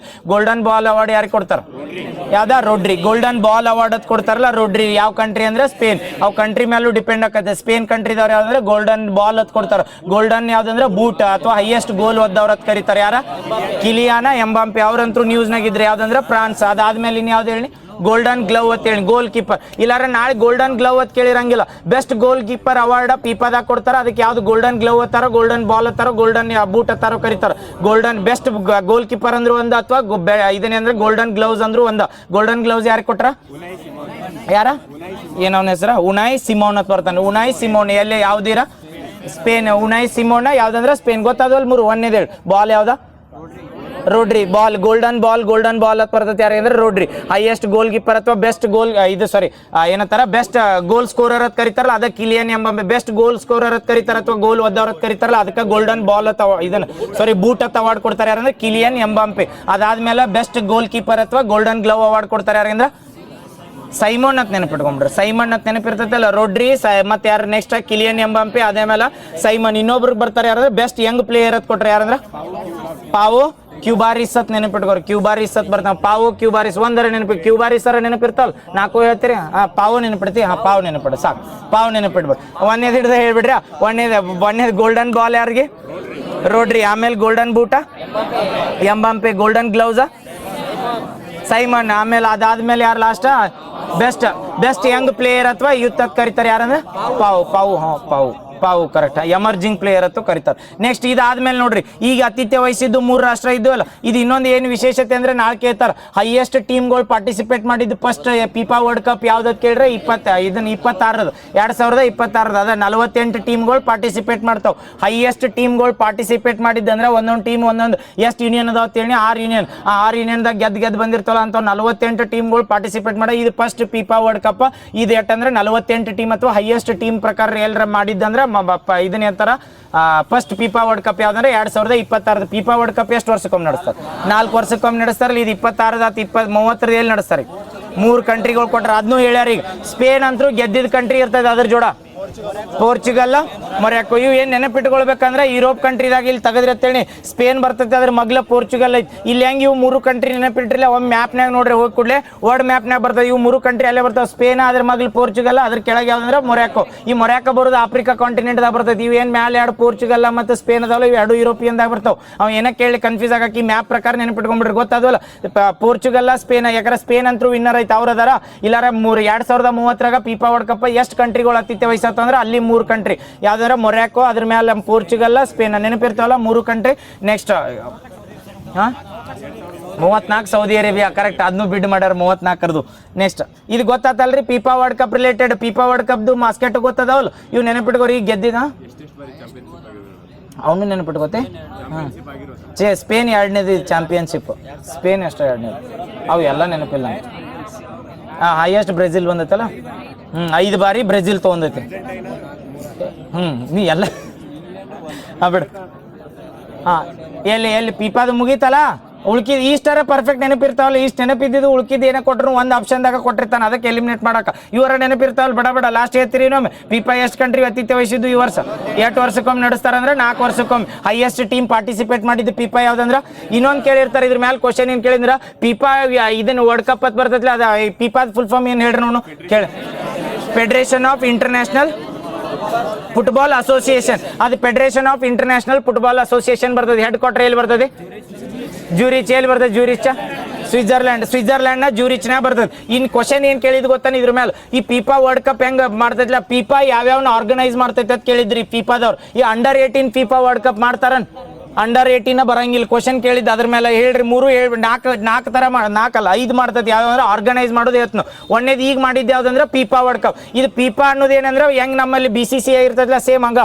ಪೀಪಾ ಅನ್ನೋದು ಫುಟ್ಬಾಲ್ ಅವೇನಂದ್ರೆ federation of international football association ಅಂತ ಕರಿತೀವಿ ಅವ್ರ ಆರ್ಗನೈಸೇಷನ್ ಏನೇನ್ ಮಾಡ್ತಾರಂದ್ರೆ ಒಂದೇದ ಪೀಪಾ ವರ್ಲ್ಡ್ ಕಪ್ ಅಂತ ಮಾಡ್ತಾರೆ ಈಗ ಮಾಡಿದ್ದ ಯಾವ್ದಂದ್ರೆ ಆತಿಥ್ಯ ವಹಿಸಿದ್ರಲ್ಲ ಇವು 3 ಕಂಟ್ರಿ ಅವ್ರು ಯಾರು ಆಡಳಿತ ಇರ್ತೈತೆ ಅಂದ್ರೆ ಪೀಪಾ ವರ್ಲ್ಡ್ ಕಪ್ ಅಂತ ಬರ್ತದೆ ಇನ್ನೊಂದು ಯಾವ್ದಂದ್ರೆ ಪೀಪಾ ವುಮೆನ್ಸ್ ವರ್ಲ್ಡ್ ಕಪ್ ಅಂತ ಮಾಡ್ತಾರೆ ಎರಡು ಅದಾದ್ಮೇಲೆ ಅಂಡರ್ 17 ಅಂಡರ್ 20 ಇವು ಎರಡು ಕಂಡಕ್ಟ್ ಮಾಡ್ತಾರೆ ನೆನಪಿಡು ಅಂಡರ್ 17 ಅಂಡರ್ 21 ಆತ್ನ ಗೊತ್ತಾದವಲ್ಲ ಎಷ್ಟು ಅದು ಈಗ 3 ಹೇಳಿ ಹೌದಲ್ಲ 3 ಹೇಳಲ್ಲ ಹಾ 4 ಹೇಳ ನಾವು ಯಾವ ಹೇಳ್ರಿ ಪೀಪಾ ವರ್ಲ್ಡ್ ಕಪ್ ಆಮೇಲೆ ಪೀಪಾ ವುಮೆನ್ಸ್ ವರ್ಲ್ಡ್ ಕಪ್ ನೆಕ್ಸ್ಟ್ ಏನಂದ್ರೆ ಅಂಡರ್ 17 ಅಂಡರ್ 20 ಇವು ಏಜ್ ಯಾಕೆ ನೆನಪಿಟ್ಕೋರಿ ಅಂದ್ರೆ ಇದ್ರೊಳಗೆ ಕೇಳಿರ್ತಾನೆ ಅಂಡರ್ 19 ಮಾಡ್ತಾರಣ ಅಂಡರ್ 18 ಮಾಡ್ತಾರಣ ಅಂಡರ್ 17 ಮತ್ತು ಅಂಡರ್ 20 ಅಷ್ಟೇ ಯಾರು ಮಾಡ್ತಾರಂದ್ರೆ ಪೀಪಾದವ್ರು ಪೀಪಾ ಹೋಸ್ಟ್ ಮಾಡೋದು ಹೇಳತ್ನ ಆಮೇಲೆ ಇನ್ನೊಂದು ಲಾಸ್ಟ್ ಏನ್ ಬರ್ತದೆ ಅಂದ್ರೆ ಬೆಸ್ಟ್ ಪೀಪಾ ಫುಟ್ಬಾಲ್ ಅವಾರ್ಡ್ಸ್ ಅಂತ ಕೊಡ್ತಾರೆ ಯಾರು ಕೊಡ್ತಾರಂದ್ರೆ ಅದನ್ನು ಪೀಪಾದವ್ರು ಇವ್ರು ನೆನಪಿರಿ ಎಷ್ಟು ಅದು ಈಗ 6 ಅಲ್ಲ 5 ಹಾ ಅದ್ ಮಾಡ್ತಾರೆ ಇವ್ರ ಕ್ಲಬ್ ವರ್ಲ್ಡ್ ಕಪ್ ಇಲ್ಲ ನೋಡೋರ ಹಾಂ ಅದು ನೋಡಿ ಹೇಳ್ತೀನಿ ಯಾಕಂದ್ರೆ ಇವು 5 ಮಾಡ್ತಾರತ್ ಗೊತ್ತೈತೆ ನನಗೆ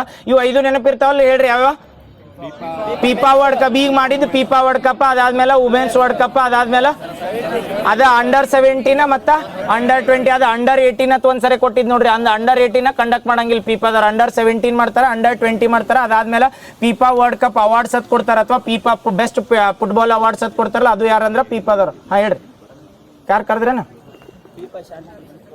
ಹಾಂ ಯಾವಂಗ ಟ್ರಂಪ್ಗ ಪೀಪಾ ಶಾಂತಿ ಪ್ರಶಸ್ತಿ ಈಗ ಕೊಟ್ರ ಹಾಂ ಅವ್ ಮೊನ್ನೇನೋ ಇದನ್ನ ಫೋನ್ ಹಚ್ಚೇನೋ ಇದನ್ನ ಮಾಡಿದ್ಲ ಮತ್ತೆ ಅದು ನೋಡ್ತಂತು ನೆಕ್ಸ್ಟ್ ಈಗ ರೀಸೆಂಟ್ ಆಗಿಬಿಡು ರೈತ ಹುತಾತ್ಮ ದಿನ ಅಂತ ಆಚರಿಸ್ತಾರ್ರಿ ಕರ್ನಾಟಕದಾಗ ರೈತ ಹುತಾತ್ಮ ದಿನ ಅಂತ ಎದ್ರ ಸಲ ಯಾವ ದಿನ ಆಚರಿಸ್ತಾರೆ ಯಾವ್ದ ಜುಲೈ 21 ಇದರದ ವಿಶೇಷತೆ ಏನಂದ್ರೆ ಇದ್ರ ಮೇಲೆ ಕ್ವಶನ್ ಹೆಂಗ್ ಕೇಳಿರ್ತಾನೆ ಕರ್ನಾಟಕ ರಿಲೇಟೆಡ್ ಐತಿ ಅಥವಾ ಈ ರೈತ ಹುತಾತ್ಮ ದಿನಾಚರಣೆ ಆಚರಿಸಿಲ್ಲ ಆ ಟೈಮ್ನಾಗ ಯಾವ್ದೋ ಒಂದು ಬ್ರಿಡ್ಜ್ ಡ್ಯಾಮ್ ಮಾಡ್ರ ಆ ಡ್ಯಾಮ್ ಮೇಲೆ ಕೇಳಿರ್ತಾರೆ ನೋಡ್ರಿ ನವಿಲು ತೀರ್ಥ ಡ್ಯಾಮ್ ಯಾವ ನದಿಗೆ ಅಡ್ಡಲಾಗಿ ಕಟ್ತಾರ ಯಾವ್ದ ಮಲಪ್ರಭಾ ನದಿ ಅಡ್ಡಲಾಗಿ ಕಟ್ತಾರಲ್ಲ ಇದು ರೈತ ಹುತಾತ್ಮ ದಿನ ಆಚರಿಸಕ್ ಕಾರಣ ಅದ ಅಂತ ಹೇಳಿ ಯಾಕಂದ್ರೆ ಈಗ ಒಂದ್ಸರಿ ಹೇಳ್ತಾನೆ ನೋಡ್ರಿ ಜುಲೈ 21ಕ್ಕೆ ಆಚರಿಸ್ತೀವಿ ಏನಂದ್ರೆ ರೈತ ಹುತಾತ್ಮ ದಿನನ ಮತ್ತ ರೈತರ ದಿನ ಅಂದಾಗ ಮತ್ತೆ ಇದನ್ನ ಹಾಕಿ ಬಂದಿರಿ ಮತ್ತೆ ರೈತರ ದಿನ ಯಾವಾಗ ಚೌಧರಿ ಚರಣ್ ಸಿಂಗ್ ಬರ್ಡೇ ಡಿಸೆಂಬರ್ 23 ಇದ ರೈತರ ದಿನ ಅಂತ ಆಚರಿಸೋದು ಬೇಡ್ರೆ ರೈತ ಹುತಾತ್ಮರ ಅಂದ್ರೆ ಇದನ್ನ ಏನಂತಾರ ತೀರ್ಕೊಂಡವ್ರ ಹೋರಾಡಿ ಸತ್ತಿರ್ತಾರಲ್ಲ ಅವ್ರ ಮೇಲೆ ಅಥವಾ ರೈತರ ದಿನ ಆಚರಿಸ್ತೀವಿ ಅಂದ್ರೆ ಡಿಸೆಂಬರ್ 23 ಯಾರ್ದಂದ್ರೆ ಚೌಧರಿ ಚರಣ್ ಸಿಂಗ್ ಬರ್ಡೇ ಐತಿ ಬರ್ಡೇನ ಮತ್ತದು ಚೌಧರಿ ಚರಣ್ ಸಿಂಗ್ ಅದು ಡಿಸೆಂಬರ್ 23 ಈಗ ಏನಂದ್ರೆ ರೈತ ಹುತಾತ್ಮರ ದಿನ ಜುಲೈ 21ಕ್ಕೆ ಯಾಕೆ ಆಚರಿಸ್ತಾರ ಅಂದ್ರೆ ನಮ್ಮಲ್ಲಿ ಇವು ಯಾವ್ದು ಈ ಕಳಸಾ ಬಂಡೂರಿ ಯೋಜನೆ ಮಾಡ್ತಿರ್ತೀವಲ್ಲ ಮಲಪ್ರಭಾ ನದಿಗೆ ನೀರ್ ಕಟ್ಟಬೇಕು ಅಥವಾ ಇದು ಕಳಸಾ ಬಂಡೂರಿ ಇದ್ರ ಲಿಂಕ್ ಮಾಡಿ ಏನೇ ಕೇಳ್ರಿ ಅದಕ್ಕೆ ಲಿಂಕ್ ಅಂದ್ರೆ ಡೈರೆಕ್ಟ್ ಮಲಪ್ರಭಾ ಆನೆಕಟ್ಟ ತೀರ್ಥ ಹಿಂಗ ಕೇಳಂಗಿಲ್ಲ ಅಪ್ಲೈಡ್ ಕ್ವಶನ್ ಕೇಳ್ತಿರ್ತಲ್ಲ ನಾವು ಹಿಂಗ ಕೇಳ್ಬೇಕತ್ತಿಲ್ಲ ಈಗ ಯಾಕಂದ್ರೆ ಮಲಪ್ರಭಾ ನದಿಗೆ ಯಾವ 2 ಹತ್ರ ನೀರ್ ತರ್ಬೇಕಂದಿದ್ವಿ ಮಾದಾಯಿ ನೀರ್ನ ಕಳಸಾ ಬಂಡೂರಿ ನಾಲಾದಿಂದ ಕೂಡಿಸ್ಬೇಕಂದಿದ್ವಿ ಆ ಮಲಪ್ರಭಾ ನೀರ್ ಎಲ್ಲ ಕೂಡಿಸ್ಬಿಟ್ಟ ಮೇಲೆ ಅದು ಡೈರೆಕ್ಟ್ ಹರ್ಕೋತೋತ್ರ ಏನಾಕತಿ ಬೇರೆ ಮುಂದಿನ ಡಿಸ್ಟಿಕ್ಗಳಿಗೆ ಅನುಕೂಲ ಆಕತ್ತಲ್ಲ ಅದ್ರ ಸಲುವಾಗಿ ಮಲಪ್ರಭಾಗ ಅಡ್ಡಲಾಗಿ ಡ್ಯಾಮ್ ಕಟ್ತಾರ ಯಾರಿಗೆ ಕಟ್ತಾರಂದ್ರೆ ಇವು ಧಾರವಾಡ ಮತ್ತೆ ಯಾವ್ದಂದ್ರೆ ಇನ್ನೊಂದು ಯಾವ ಡಿಸ್ಟಿಕ್ ರೀ ಧಾರವಾಡ ಮತ್ತೆ ಯಾವ್ದಕ್ಕೋ ಅದ ಇದಲ್ಲೋ ಇದು ಮಲಪ್ರಭಾದಿಂದ ಧಾರವಾಡದಿಂದ ಇನ್ನೊಂದು ಡಿವೈಡ್ ಆಗಿದ್ದು ಯಾವ ಡಿಸ್ಟಿಕ್ ಆಗಿರ್ತೈತೆ ಹಾವೇರಿ ಏನ್ ಗದಗ ಆಗಿರ್ತೈತಲ್ಲ ಹಾ ಕರೆಕ್ಟ್ ಗದಗ ಮತ್ತು ಧಾರವಾಡ ನಡುವ್ರಿ ಗದಗ ಧಾರವಾಡಕ್ಕೆ ಏನಂದ್ರೆ ಇವು ಪ್ರತ್ಯೇಕ ಆಗಿರ್ತಾವಲ್ಲ ಆ ಟೈಮ್ನಾಗ ಎರಡಕ್ಕೂ ನೀರು ಇಲ್ಲಿಂದ ರೈತರಿಗೆ ನೀರು ಬೇಕಾಗಿತ್ತ ಡ್ಯಾಮ್ ಕಟ್ತಾರ ಆ ಡ್ಯಾಮ್ ಇರೋಕ್ಕಿಂತ ಮುಂಚೆ ಏನಾಗಿತ್ತಂದ್ರೆ ಮಲಪ್ರಭಾ ನದಿ ಡೈರೆಕ್ಟ್ ಹೋಗ್ಬಿಡ್ತಿತ್ತು ಮುಂದೆ ಹೋಗಿ ಕೃಷ್ಣಾ ನದಿ ಸೇರಿ ಹಂಗ ಹರಿದು ಹೋಗ್ಬಿಡ್ತಿತ್ತಲ್ಲ ಅದಕ್ಕೆ ಏನ್ ಮಾಡ್ತಾರಂದ್ರೆ ಇದನ್ನ ಡ್ಯಾಮ್ ಕಟ್ಟೋದ್ರಿಂದ ಇಲ್ಲಿ ರೈತರಿಗೆ ಹೆಲ್ಪ್ ಆಕತ್ತಂದಿದ್ರು ಇದ್ರ ಸಲುವಾಗಿ ಯಾಕೆ ಹೋರಾಟ ಮಾಡಿರತ್ತಲ್ಲ ಮತ್ತೆ ರೈತರಿಗೆ ಡ್ಯಾಮ್ ಕಟ್ಟಿದ ಮೇಲೆ ಹೋರಾಟ ಯಾರು ಮಾಡ್ತಾರಂದ್ರ ಆ ಡ್ಯಾಮ್ ಕಟ್ಟಿದ್ದೇನಂದ್ರೆ ನೀರ್ ನಿಂತಿರ್ತೈತಿ ಆ ನೀರಿನ ಕೆನಾಲ್ ಮುಖಾಂತರ ಹರಿಸ್ಬೇಕಲ್ಲ ರೈತರಿಗೆ ಆ ಕೆನಾಲ್ನಾಗ ನೀರು ಬರ್ಲಿಕ್ಕೆ ಏನ್ ಮಾಡ್ತಿರಂದ್ರೆ ಕರ ಸಂಗ್ರಹಣೆ ಮಾಡ್ತಿದ್ರತ್ತ ಆ ಟೈಮ್ನಾಗ ಇದು ಹೋರಾಟ ನಡೆದಿತ್ತು. ಅದ್ರ ಸಲ್ಬಂದ ರೈತರ ಹುತಾತ್ಮ ದಿನ ಅಂತ ಆಚರಿಸ್ತಾರೆ. ಗೊತ್ತಾಗತ್ತಲ್ಲ, ಆನೆಕಟ್ಟು ಕಟ್ಟಿದ್ದಕ್ಕೆ ಹೋರಾಡಿಲ್ ಮತ್ತೆ ಆನೆಕಟ್ಟು ಕಟ್ಟಬೇಡ್ರಿ ಅಂತ ಹೇಳಿ ಮತ್ತೆ ಎಲ್ಲರ ಹಾಕಿರಿ ಮತ್ತೆ ಆನೆಕಟ್ಟು ಎಲ್ಲರಿಗೂ ಬೇಕಾ ಕಟ್ಟತ್ತಾರ. ರೈತರ ಕಟ್ಟಿದ್ ಏನ್ ಮಾಡಿದ್ರ ಆನೆಕಟ್ಟು ಕಟ್ಟಿದ್ ರೈತರ ಫಲಾನುಭವಿ. ಈಗ ನಮ್ಮಲ್ಲಿ ಮಹದಾಯಿ ಯೋಜನೆ ಮಾಡ್ಯಾರ ತಿಳ್ಕೊರಿ. ಈಗ ಧಾರವಾಡ ಇಲ್ಲಿ ಧಾರವಾಡ ಬಾಗಲಕೋಟ ಬೆಳಗಾವಿ ಇವಕ್ಕೆಲ್ಲ ನೀರಿನ ಯೋಜನೆ ಬರ್ತೈತೆ ಅಂದ್ರೆ ಕುಡಿಯೋ ನೀರಿಗೆ. ಈ ಕುಡಿಯೋ ನೀರಿಗೆ ಬೇಕಾಗೈತೆ ಅಂತ ಬಿಸ್ಲೇರಿ ನೀರ್ಕಿಂತ ಹೆಚ್ಚು 22 ರೂಪಾಯಿ ಕೊಡ್ಬೇಕಂದ್ರ ಯಾರು ರೈತರು ಹೋರಾಟ ಮಾಡ್ತಾರಲ್ಲ, ಸೇಮ್ ಹಂಗಾಗಿತ್ತು. ಅವಾಗ ಏನಂದ್ರೆ ಆನೆಕಟ್ಟು ಕಟ್ಟಿದ್ರೆ ನವಿಲ್ ತೀರ್ಥದಾಗ ಮಲಪ್ರಭಾ ನದಿಗೆ. ಬಟ್ ಅದನ್ನ ಏನ್ ಮಾಡತ್ತೀರಿ ಅಂದ್ರೆ ನೀವು ನೀರು ಯೂಸ್ ಮಾಡ್ಕೊಳತ್ತೀರಿ ರೈತರ ಅಂತೇಳಿ ಕರ ಸಂಗ್ರಹಣೆ ಏನಂತ ಕರಿತು ಅದಕ್ಕೆ ಟ್ಯಾಕ್ಸ್. ತೆರಿಗೆನ್ ಸಂಗ್ರಹಣೆ ಮಾಡತ್ತಿದ್ರ ಕಿನಾಲ್ನ ನೀರ್ ಬರ್ಲಿ ಬಿಡ್ಲಿ ಅದ್ರ ಸಲ್ಬಂದ ಹೋರಾಟ ಮಾಡಿದ್ರ. ಅವ್ ಯಾರು ಫೇಮಸ್ ಹೆಸರು ಐತಲ್ಲ ಲಕ್ಕುಂಡಿ ಬಸಪ್ಪ ಲಕ್ಕುಂಡಿನೇ ಯಾರ ಬಸಪ್ಪ ಶಿವಪ್ಪ ಲಕ್ಕುಂಡಿ ಕರೆಕ್ಟ್. ನವಲ್ಗುಂದಾಗ ಅವ್ರದ್ದು ಈಗ ರೀಸೆಂಟ್ ಆಗಿ ನ್ಯೂಸ್ನಾಗ ಐತಂದ್ರೆ ಅವ್ರದ್ದು ಏನೋ ಸ್ಟ್ಯಾಚ್ಯೂನು ಮಾಡತ್ತಾರಲ್ಲ. ಇವು KA ಕರ್ನಾಟಕದ ಡೆಪ್ತಾಗೆ ಕೇಳಿರ್ತಾನೆ. ಅದಕ್ಕೆ ಕೇಳತ್ ಗೊತ್ತಾತಲ್ಲ ರೈತ ಹುತಾತ್ಮ ದಿನ ಅಂತ ಏನಂದ್ರ ಜುಲೈ 21ಕ್ಕೆ ಎದ್ರ ಸಲ್ಬಂದ್ ಆಚರಿಸ್ತಾರ ಗೊತ್ತಾತಲ್ಲ. ರೈತ ಹುತಾತ್ಮ ದಿನ ಮತ್ ನವಿಲ್ ತೀರ್ಥದ ಡ್ಯಾಮ್ ಹೇಳಿನತ್ತ ಅದ್ರ ಸಲ್ಬಂದ್ ಕಟ್ಟಿದ್ ಹೋರಾಡ್ರ ಅಂದಿರಿ. ಅದ್ರ ಸಲ್ಬಂದ್ ಹೇಳಿ ಅದರಿಂದ ನೀರೇನ್ ಯೂಸ್ ಆಗ್ತಿರ್ತದೆ ಅದ್ರ ಮೇಲೆ ತೆರಿಗೆ ಹಾಕ್ತಿರ್ತಾರ. ಅದ್ರ ಸಲ್ಬಂದ್ ಹೋರಾಡ್ತಾರ. ಅವ್ ಫೇಮಸ್ ಸತ್ತವ್ರ ಅವ್ರ ಹೆಸರ ಮೇಲೆ ಈಗ ಮೂರ್ತಿನೂ ಕಟ್ಟತ್ತಾರ. ಯಾರಂದ್ರ ಬಸಪ್ಪ ಶಿವಪ್ಪ ಲಕ್ಕುಂಡಿ ಹೆಸರು ಹೆಂಗ್ ಅನ್ಬಿಟ್ಟು. ನೆಕ್ಸ್ಟ್ ಬಸಪ್ಪ ಶಿವಪ್ಪ. ನೆಕ್ಸ್ಟ್ ಬಿಡ್ರಿ ರೀಸೆಂಟ್ ಆಗಿ ಇದು ಯಾರ ಇದನ್ನ ಆಂಡಿ ಬರ್ನಮತ್ ಹಾಕನ್ರಿ. ಆಂಡಿ ಬರ್ನಮತ್ ಯಾವ ಕಂಟ್ರಿ ಇದೆ ಪ್ರೆಸಿಡೆಂಟ್ ಇದನ್ನ ಪ್ರೈಮ್ ಮಿನಿಸ್ಟರ್ ಹಾಕಾರ ಇವ್ರ ಯಾವ್ದ UK ನೆನಪಿಟ್ಕೊಂಡ್ಬಿಡ್ರಿ. ಭಾರತೀಯ ಮೊದಲಾಗಿರ್ತಾರೆ ನೆನಪೈತಲ್ ರಿಷಿ ಸುನಕ್ ಅಂತೇಳಿ. ಅದಾದ್ಮೇಲೆ ಕೀರ್ ಸ್ಟಾರ್ಮರ್ ಬರ್ತಾರನ. ಅದಾದ್ಮೇಲೆ ಈಗ ರೀಸೆಂಟ್ ಇವ್ ಯಾಕಾರ ಯಾರು ಏನತ್ತ ಹೆಣ್ಮಗಳಾದ್ಮೇಲೆ ಲೀಸ್ ಟ್ರಸ್ ಬಂದ್ಮೇಲೆ ಕೀರ್ ಸ್ಟಾರ್ಮರ್, ಲೀಸ್ ಟ್ರಸ್ ಆದ್ಮೇಲೆ ರಿಷಿ ಸುನಕ್ ಬರ್ತಾನ. ಯಾರ ಹೇಳಿ ಯಾವ ಹಿಂಗಂದ್ರೆ ಏನು ಅಂಜಿಸ್ಬಿಡ್ತೀನಿ. 3 ಮಂದಿ ಕರೆಕ್ಟ್. ರಿಷಿ ಸನ್ನಕ್ ಆದ್ಮೇಲೆ ಹೆಣ್ಮಗಳು ಬರ್ತಾಳ. ಮತ್ತು ಅದ ಲೀಸ್ ಟ್ರಸ್ ಹತ್ಬೇಕು ಮೊದಲನ ಆಕಿನೂ ಇರ್ತಾಳ ಅವ್ರಕಿಂತ ಮೊದಲಲ್ಲಿ. ಮತ್ತೆ ಅದ ಸೀರೀಸ್ ಹೇಳಿನಲ್ಲ ಒಂದು ಇದನ್ನ ಬಂದ್ಮೇಲೆ ಬಿಡು. 3 ಮಂದಿ ಇವ್ ನೆನಪಿಟ್ಕೋರ ಇಲ್ಲ. ಅದ ರಿಷಿ ಸನ್ನಕ್ದೇನು ಕೇಳಲಿಕ್ನು ಒಟ್ಟು ಏನಂದ್ರೆ ಮಾಜಿ ಯಾರಿದ್ರಿ ಈಗ ಪ್ರೆಸೆಂಟ್ ಯಾರಾಗ್ಯಾರ ಬರ್ನಮ್ ಮತ್ ಬರ್ತಾರ. ಏನಂತ ಕರಿತೀವ್ರದ ಆಂಡಿ ಬರ್ನಮ್. ಇವು ಒನ್ ಲೈನರ್ದಾಗ ಹಾಕಿರ್ತಾರೆ. ಆಂಡಿ ಬರ್ನಮ್ ಮತ್ ರೀಸೆಂಟ್ ಆಗಿ ಪ್ರಧಾನ ಮಂತ್ರಿ ಆಗ್ಯಾರ. ಯಾವ ಕಂಟ್ರಿ ಪ್ರಧಾನ ಮಂತ್ರಿ ಅಂತ ಕೇಳ್ತಾರೆ. ಯಾವ ಕಂಟ್ರಿ ಅಂದ್ರ ಅಲ್ಲಿ ಪ್ರೆಸಿಡೆನ್ಷಿಯಲ್ ಶಿಪ್ ಇರಂಗಿಲ್ಲ. ಅಲ್ಲಿ ಕಿಂಗ್ಗಳು ಇರ್ತಾರ. ಅವರ ಪ್ರಮಾಣ ವಚನ ಕೊಡ್ತಾರೆ. ಈ ಕಿಂಗ್ 4 ಚಾಲು ಅದಾನ, ಕಿಂಗ್ 3 ಅದಾನ, ಚಾರ್ಲ್ಸ್ 3. King Charles 3. ಕೇಳಿಸ್ವಲ್ದ ಈಗ ಬರತ್ತಲ್ಲ ಏನತ್ತ ಈಗ ಬರತ್ತಲ್ಲ. ಆಂಡಿ ಬರ್ನಮತ್ ಬರ್ತಾರ. ಯಾವ ಕಂಟ್ರಿ ಪ್ರಧಾನ ಮಂತ್ರಿ ಆಗ್ಯಾರತ್ತಂದ್ರ ಎಲ್ರಿ UK. ನೆನಪಿಟ್ಕೋರ ಹೆಸರು ಇಲ್ಲಾರ ಮಾಜಿ ಪ್ರಧಾನ ಲೇಬರ್ ಪಾರ್ಟಿ ಕರೆಕ್ಟ್. ಅವ್ರು ಇಬ್ರು ಲೇಬರ್ ಪಾರ್ಟಿನ. ಅವ್ರ ಕೀರ್ ಸ್ಟಾರ್ಮರು ಲೇಬರ್ ಪಾರ್ಟಿ. ಅವ್ರು ರಾಜೀನಾಮೆ ಕೊಡ್ತಾರ. ಅದಾದ್ಮೇಲೆ ಇವ್ರ ಬರ್ತಾರೆ ಆಂಡಿ ಬರ್ನಮತ್. ನೆನಪಿರ್ತೈತಲ್ಲ ಯಾವ ಕಂಟ್ರಿ ಅತ್ತೆ ಇವು ಇದಾದ UK ಬ್ರಿಟನ್. ಇವು ಗೊತ್ತಾಕವಲ್ ಕನ್ಫ್ಯೂಸ್ ಆಗಂಗಿಲ್ಲಲ್ಲ. ಗ್ರೇಟ್ ಬ್ರಿಟನ್ದಾಗ ಯಾವ ಬರ್ತಾವ ಹೇಳ್ರಿ. ಈಗ ಗ್ರೇಟ್ ಬ್ರಿಟನ್ದಾಗ ಎಷ್ಟು ಬರ್ತಾವ? ಈ ಗ್ರೇಟ್ ಬ್ರಿಟನ್ ಅಂತ ಬರ್ತದಲ್ಲ ಅದ್ರೊಳಗ ಬ್ರಿಟನ್ ಅನ್ನೋದು ಒಂದು ಪ್ಲೇಸ್ ಅದ. ಗ್ರೇಟ್ ಬ್ರಿಟನ್ ಅಂತ ಕರಿತೀವಿ. ನೆಕ್ಸ್ಟ್ ಇದು ಯಾಕಂದ್ರೆ UK ಪ್ರೈಮ್ ಮಿನಿಸ್ಟರ್ ಅಂದ್ವಿ ಅಂತೇಳಿ UKದಾಗ 4 ಬರ್ತಾವ. ಇದು ಓನ್ಲಿ ಬ್ರಿಟನ್ ಪ್ರೈಮ್ ಮಿನಿಸ್ಟರ್ ಅಂತ ಕರಿತೀವಿ. ಇವು ಕನ್ಫ್ಯೂಸ್ ಆಗಬಾರ್ದು ಅಂತ ಹೇಳತ್ನ. ಬ್ರಿಟನ್ ಪ್ರೈಮ್ ಮಿನಿಸ್ಟರ್ ಯಾರದಾರ ಅಥವಾ UK ಪ್ರೈಮ್ ಮಿನಿಸ್ಟರ್ ಅಂತ ಕರಿತಾರ ಇಲ್ಲತ್ತಲ್ಲ. ಅವು ಎರಡು ತರದ್ದು ಡಿಫ್ರೆನ್ಸ್ ಗೊತ್ತದಾವಲ್ಲ. ಆಂಡಿ ಬರ್ನಮ್ ಯಾವ್ದಾಗ್ಯಾರ ಅಂದ್ರೆ ಈಗ ಪ್ರೆಸೆಂಟ್ ಬ್ರಿಟನ್. ಈ ಗ್ರೇಟ್ ಬ್ರಿಟನ್ UKದ ಕನ್ಫ್ಯೂಸ್ ಆಗಾಗ ಹೇಳ್ಬಿಡ್ರಿ ಪಟಪಟ. ಗ್ರೇಟ್ ಬ್ರಿಟನ್ ಅಂತ ಯಾವ ಕರಿತೀವಿ 3ಕ್ಕೆ. EWS ಪಟಪಟ. ಇಂಗ್ಲೆಂಡ್. EW ಅಂದ್ರೆ ವೇಲ್ಸ್. ಎಸ್ ಅಂದ್ರೆ ಸ್ಕಾಟ್ಲೆಂಡ್. Very good. ಇದ್ರ ಜೋಡ ಇನ್ನೊಂದು ಸೇರಿಸ್ರೆ ಏನಾಕತ್ತೆ ಅಂದ್ರೆ UK ಹತ್ತಾಕೈತಿ. ಕನ್ಫ್ಯೂಸ್ ಆಗಬಾರ್ದು ಅಂದ್ರೆ UK ಅಂದ್ರೆ ಯುನೈಟೆಡ್ ಅಂದ್ರೆ ಎಲ್ಲ ಕೂಡಿ ಬರ್ಬೇಕಲ್ಲ. ಅದ್ರೊಳಗೆ ಇನ್ನೊಂದು ಎಕ್ಸ್ಟ್ರಾ ಆ್ಯಡ್ ಆಕೈತೆ ಅಂದಂಗೆ ಯುನೈಟೆಡ್ ಕಿಂಗ್ಡಮ್ ಅಂತ ಕರಿತೀವಿ. ಅದ್ರೊಳಗೆ ಯಾವ್ದು ಬರ್ತದೆ ಅಂದ್ರೆ Ireland, northern Ireland. Only northern Ireland ನೆನಪಿರ್ತೈತಲ್ಲ. ಈಗ ಯಾರನ್ನ ಹೇಳಿ ಪ್ರಧಾನ ಮಂತ್ರಿನ ಆಂಡಿ ಬರ್ನಮತ್ ಬರತೈತಲ್ಲ ಅವಾಜ. ನೆಕ್ಸ್ಟ್ ಆಂಡಿ ಬರ್ನಮತ್ ಬರ್ತಾರೆ. ಯಾರು ಮಾಜಿ ಇದ್ರ ಅಥವಾ ಯಾರನ್ನ ಆದ್ಮೇಲೆ ಬರ್ತಾರ ಅಥವಾ ಪಕ್ಷ ಕೇಳ್ರು ಇಬ್ಬರದು ಅದೈತೆ ಲೇಬರ್ ಪಾರ್ಟಿ. ಅವ್ರು ರಾಜೀನಾಮೆ ಕೊಟ್ಟ ಮೇಲೆ ಇವ್ರು ಬಂದಿರ್ತಾರೆ. ನೆಕ್ಸ್ಟ್ ಈಗ ಇದು ರೀಸೆಂಟ್ ಆಗಿ ಏನಕ್ಕಂದ್ರೆ ಮಾಲ್ಡೋವಾ, ನಾರ್ತ್ ಮ್ಯಾಸಿಡೋನಿಯಾ ಮತ್ತು ರೊಮೇನಿಯಾ ಕಂಟ್ರಿ ಅಂತ ಬರ್ತಾವ. ಇವು 3 ಕಂಟ್ರಿ ರೀಸೆಂಟ್ ಆಗಿ ವಿದೇಶಿ ಪ್ರವಾಸ ಮಾಡ್ರೆ ಭಾರತದ ಗಣ್ಯರು ಯಾರು? ಎಸ್ ಜೈಶಂಕರ್, ಅಮಿತ್ ಶಾ, ನರೇಂದ್ರ ಮೋದಿ, ಆಮೇಲೆ ದ್ರೌಪದಿ ಮುರ್ಮು. ದ್ರೌಪದಿ ಮುರ್ಮು ನೋಡ್ರಿ. ಇದು ಏನ್ ಕೇಳಿರ್ತಾರ ಅಂದ್ರೆ ರೀಸೆಂಟ್ ಆಗಿ ಯಾಕಂದ್ರೆ ಮೋದಿನ ಜಾಸ್ತಿ ಹೋಗಿರ್ತಾರಲ್ಲ ಅವ್ರ ಹೆಸರು ಹಾಕಿರ್ತಾರೆ 1ನೇ ಆಪ್ಷನ್ಯಾಗ. ಯಾಕಂದ್ರೆ ಇತ್ತೀಚೆಗೆ ಇವು ಕಂಟ್ರಿಗೆ ಹೋದ ಭಾರತೀಯ ಗಣ್ಯರು ಹೊತ್ ಕೊಡ್ತಾರ. ಅವ್ರು ಪ್ರಧಾನ ಮಂತ್ರಿ ಪ್ರೆಸಿಡೆಂಟ್ ಹೊತ್ ಕೊಟ್ರ ಅಂತ ಗೊತ್ತಾಗತ್ತೆ ಯಾರು ಬರೋದಾಗದಾರ ಅಂತೇಳಿ. ಭಾರತೀಯ ಗಣ್ಯರು ಇತ್ತೀಚೆಗೆ ವಿಸಿಟ್ ಮಾಡಿದ್ರು ಹೊತ್ ಕೊಟ್ಟಿರ್ತೀನಿ. ಇವು 3 ಕಂಟ್ರಿ ಯಾವ್ಯಾವ ಹೇಳ್ರಿ? ಮಾಲ್ಡೋವಾ, ಮೆಸಿಡೋನಿಯಾ ಮತ್ತು ರೊಮೇನಿಯಾ. ಇವು ಮಾಲ್ಡೋವಾ, ಮೆಸಿಡೋನಿಯಾ, ರೊಮೇನಿಯಾ ಅದಾವಲ್ಲ, ಈ ಉಕ್ರೇನ್ ನ್ಯೂಸ್ನಾಗ ಇದ್ದಾಗ ಕೇಳ್ತಿರೋದು ಉಕ್ರೇನ್ ಬಾರ್ಡರ್ ಕಂಟ್ರಿ ಅದ್ರೊಳಗೆ ಬರ್ತಾವೆ ಮಾಲ್ಡೋವಾ, ಮೆಸಿಡೋನಿಯಾ ಮತ್ತು ಇನ್ನೊಂದು ಯಾವ್ದಂದ್ರೆ ರೊಮೇನಿಯಾ. ಇದ್ರೊಳಗೆ 2 ಕಂಟ್ರಿ ಫಸ್ಟ್ ಟೈಮ್ ಇಂಡಿಯಾದಿಂದ ಪ್ರೆಸಿಡೆಂಟ್ ಹೋಗ್ಯಾರ. ಯಾವ್ದಂದ್ರೆ ಮಾಲ್ಡೋವಾ ಮತ್ತು ಮೆಸಿಡೋನಿಯಾ ಅಂತ ಬರ್ತದೆ. ಇದಕ್ಕೆ ಫಸ್ಟ್ ಟೈಮ್ ಇಂಡಿಯಾದಿಂದ ಅಥವಾ ಇಂಡಿಯನ್ ಪ್ರಧಾನಮಂತ್ರಿಗಳು ಇಂಡಿಯನ್ ರಾಷ್ಟ್ರಪತಿ ಮೊಟ್ಟ ಮೊದಲ ಬಾರಿಗೆ ಯಾವ 2 ಕಂಟ್ರಿಗಳಿಗೆ ಇಲ್ಲಿ ಅಂದ್ರೆ ಯಾವ್ದ ಉಕ್ರೇನ್ ಬಾರ್ಡರ್ ಹಂಚ್ಕೊಂಡಿದ್ದು ಯಾವ 2 ಕಂಟ್ರಿ ಅಪ್ಲೈಡ್ ಕೇಳಿದಾಗ ಹಿಂಗ ಕೇಳ್ಬೇಕತ್ತಿಲ್ಲ, ಹೆಂಗ್ ಬೇಕಾ ಕೇಳ್ಬೋದು. ಅದಕ್ಕೆ ಹೇಳತ್ನ ಉಕ್ರೇನ್ ಬಾರ್ಡರ್ ಹಂಚ್ಕೊಂಡಿದ್ದು ಯಾವ 2 ಕಂಟ್ರಿ ಜೋಡ ರೀಸೆಂಟ್ ಆಗಿ ಭಾರತದ ರಾಷ್ಟ್ರಪತಿಗಳು ಮೊದಲ ಬಾರಿಗೆ ಭೇಟಿ ಕೊಡ್ತಾರ ಅಂದಾಗ 3 ಹಾಕಿ ಬರಬೇಡ್ರಿ, 2 ಹಾಕ್ರಿ. ಯಾವ್ಯಾವ ಅಂದ್ರೆ ಮಾಲ್ಡೋವಾ ಮತ್ತು ಮೆಸಿಡೋನಿಯಾ. ಈ ರೊಮೇನಿಯಾ ಅನ್ನೋದು ಏನೈತಿಲ್ಲ, ಆ ರೊಮೇನಿಯಾದಾಗ ಏನಾಗಿತ್ತು ಅಂದ್ರೆ ಮೊದಲು ಎಸ್ ರಾಧಾಕೃಷ್ಣನ್ ಅವರು ಇದ್ರಲ್ಲ ಇದನ್ನ ಪ್ರೆಸಿಡೆಂಟ್. ಆ ಟೈಮ್ನಾಗ ಹೋಗಿರಿ ಇವ್ರು 3 ಡಿಕೆಟ್ನಾಗ ಫಸ್ಟ್ ಹೋದವ್ರು. ಬಟ್ ಫಸ್ಟ್ ಟೈಮ್ ವಿಸಿಟ್ ಮಾಡಿದವ್ರು ಪ್ರೆಸಿಡೆಂಟ್ ಅಂದ್ರೆ ರೊಮೇನಿಯಾ. ಇದನ್ನ ಯಾವ್ದಂದ್ರೆ ಮಾಲ್ಡೋವಾ ಮತ್ತು ಯಾವ್ದ ಮೆಸಿಡೋನಿಯಾ. ಗೊತ್ತಾಗತ್ತಲ್ಲ, ನಾರ್ತ್ ಮೆಸಿಡೋನಿಯಾ ಅಂತ ಕರಿತೀವಿ. ಗೊತ್ತಾದವಲ್ಲ 3 ಕಂಟ್ರಿ ಯಾರು ವಿಸಿಟ್ ಮಾಡ್ರಿ ರೀಸೆಂಟ್ ಆಗಿ ಅಂದ್ರೆ ದ್ರೌಪದಿ ಮುರ್ಮು. ಆಮೇಲೆ ಸುರಿನಾಮ್ ಅಂತ ಬರ್ತದೆ, ಅಲ್ಲಿಂದ ಅವಾರ್ಡ್ ತಗೊಂಡಿರ್ತಾರೆ. ಯಾರಿಗೆ ಕೊಡ್ತಾರೆ? ಸುರಿನಾಮ್, ಅದು yellow star award Narendra Modi ಕೊಡ್ತಾರ ಅಥವಾ ಇದನ್ನ ದ್ರೌಪದಿ ಮುರ್ಮು ಅವ್ರಿಗೆ ಕೊಟ್ಟಿರ್ತಾರೆ. ಇವು ಒಂದೊಂದು ವಿಶೇಷತೆ ಇವ್ರು ನೆನಪಿಟ್ಕೋರು. ಅವರು 35 ಆಗ್ಯಾವ. ಬಟ್ ಇವರು ಏನಂದ್ರೆ ಯೆಲ್ಲೋ ಸ್ಟಾರ್ ಅವಾರ್ಡ್ ಅಥವಾ ಸುರಿನಾಮ್ ಕಂಟ್ರಿದವ್ರು ಕೊಡ್ತಾರೆ. ಭಾರತೀಯ ಅತಿ ಮುಖ್ಯರಿಗೆ ಕೊಟ್ಟರೆ ಅಥವಾ ಸರ್ಕಾರಿ ಮುಖ್ಯಸ್ಥರು ಅಂದ್ರೆ ಯಾರಿಗಂದ್ರೆ ಪ್ರಧಾನಮಂತ್ರಿ ಅಂತ 1ನೇ ಆಪ್ಷನ್ ಇಟ್ಟಿರ್ತಾನೆ. ನಾವು ಯಾರಂದ್ರೆ ದ್ರೌಪದಿ ಮುರ್ಮು. ಈಗ 3 ರೊಮೇನಿಯಾ ಒಳಗೆ ಬರ್ತೈತಲ್ಲ, ಉಕ್ರೇನ್ ಬಾರ್ಡರ್ ಬರಂಗಿಲ್ಲ ಬರ್ತದೆ ನೋಡು, ಬರ್ತಿರ್ಬೇಕು ನೋಡ್ರಿ ರೊಮೇನಿಯಾ 3 ಕಂಟ್ರಿಗೆ ಪ್ರೆಸಿಡೆಂಟ್ ರೀಸೆಂಟ್ ಆಗಿ ಯಾರ ಪ್ರೆಸಿಡೆಂಟ್ ಭಾರತೀಯ ಪ್ರೆಸಿಡೆಂಟ್ 3 ಕಂಟ್ರಿಗೆ ಹೋಗ್ಯಾರ ವಿಸಿಟ್. ಯಾವ ಕಂಟ್ರಿ ಅಂತ ಹೇಳಿ ಇವು ಎಲ್ಲಿ ಕಾಂಟಿನೆಂಟ್ದಾಗ ಬರ್ತಾವ ಅಂದ್ರೆ ಯುರೋಪ್ ಕಾಂಟಿನೆಂಟ್ದಾಗ ಯಾವ್ಯಾವ ಮಾಲ್ಡೋವಾ, ಮೆಸಿಡೋನಿಯಾ, ರೊಮೇನಿಯಾ. ನೆನಪಿರ್ತದೆ. ಈಗ ಹೇಳ್ರಿ ನೋಡು, ಈ ರೊಮೇನಿಯಾ ಅನ್ನೋದ ಇದ್ರೊಳಗೆ ಯುರೋಪಿಯನ್ ಯೂನಿಯನ್ ಅಂತ ಬರ್ತದೆ. ಅದ್ರೊಳಗೆ ಯೂರೋ ಕರೆನ್ಸಿನ ಅಡಾಪ್ಟ್ ಮಾಡ್ಕೊಂಡೈತೋ ಇಲ್ಲೋ ನೆನಪೈತಲ್ಲ. ಯೂರೋ ಕರೆನ್ಸಿದು ಬಂದಾಗ ಹೇಳಿದ್ವಲ್ಲ, ಹಿಂಗೆ ಎಲ್ಲರ ಕೇಳಿದ್ರೆ ಏನು ಮಾಡೋರು, ರೀಸೆಂಟ್ ಆಗಿ ರೊಮೇನಿಯಾಗೆ ಭೇಟಿ ಕೊಟ್ಟರು ರಾಷ್ಟ್ರಪತಿ. ಇದನ್ನ ಯುರೋಪಿಯನ್ ಕೌನ್ಸಿಲ್ದಾಗ ಬರ್ತೈತೋ ಇಲ್ಲೋ ಅಂತ ಕೇಳ್ಬೋದು, ಅಥವಾ ಯುರೋಪಿಯನ್ ಯೂನಿಯನ್ದಾಗ ಬರ್ತೈತೋ ಇಲ್ಲೋ ಅಂದ್ರೆ ಯುರೋಪಿಯನ್ ಯೂನಿಯನ್ದಾಗ ಬರಂಗಿಲ್ಲ. ಯುರೋಪಿಯನ್ ಯೂನಿಯನ್ದಾಗ ಬರ್ತೈತಿ. ಯುರೋಪಿಯನ್ ಕರೆನ್ಸಿನ ಅಡಾಪ್ಟ್ ಮಾಡ್ಕೊಂಡಿಲ್ಲ. ಗೊತ್ತಾಗತ್ತಲ್ಲ, ಯುರೋಪಿಯನ್ ಯೂನಿಯನ್ದಾಗ ಎಷ್ಟು ಅದಾವ?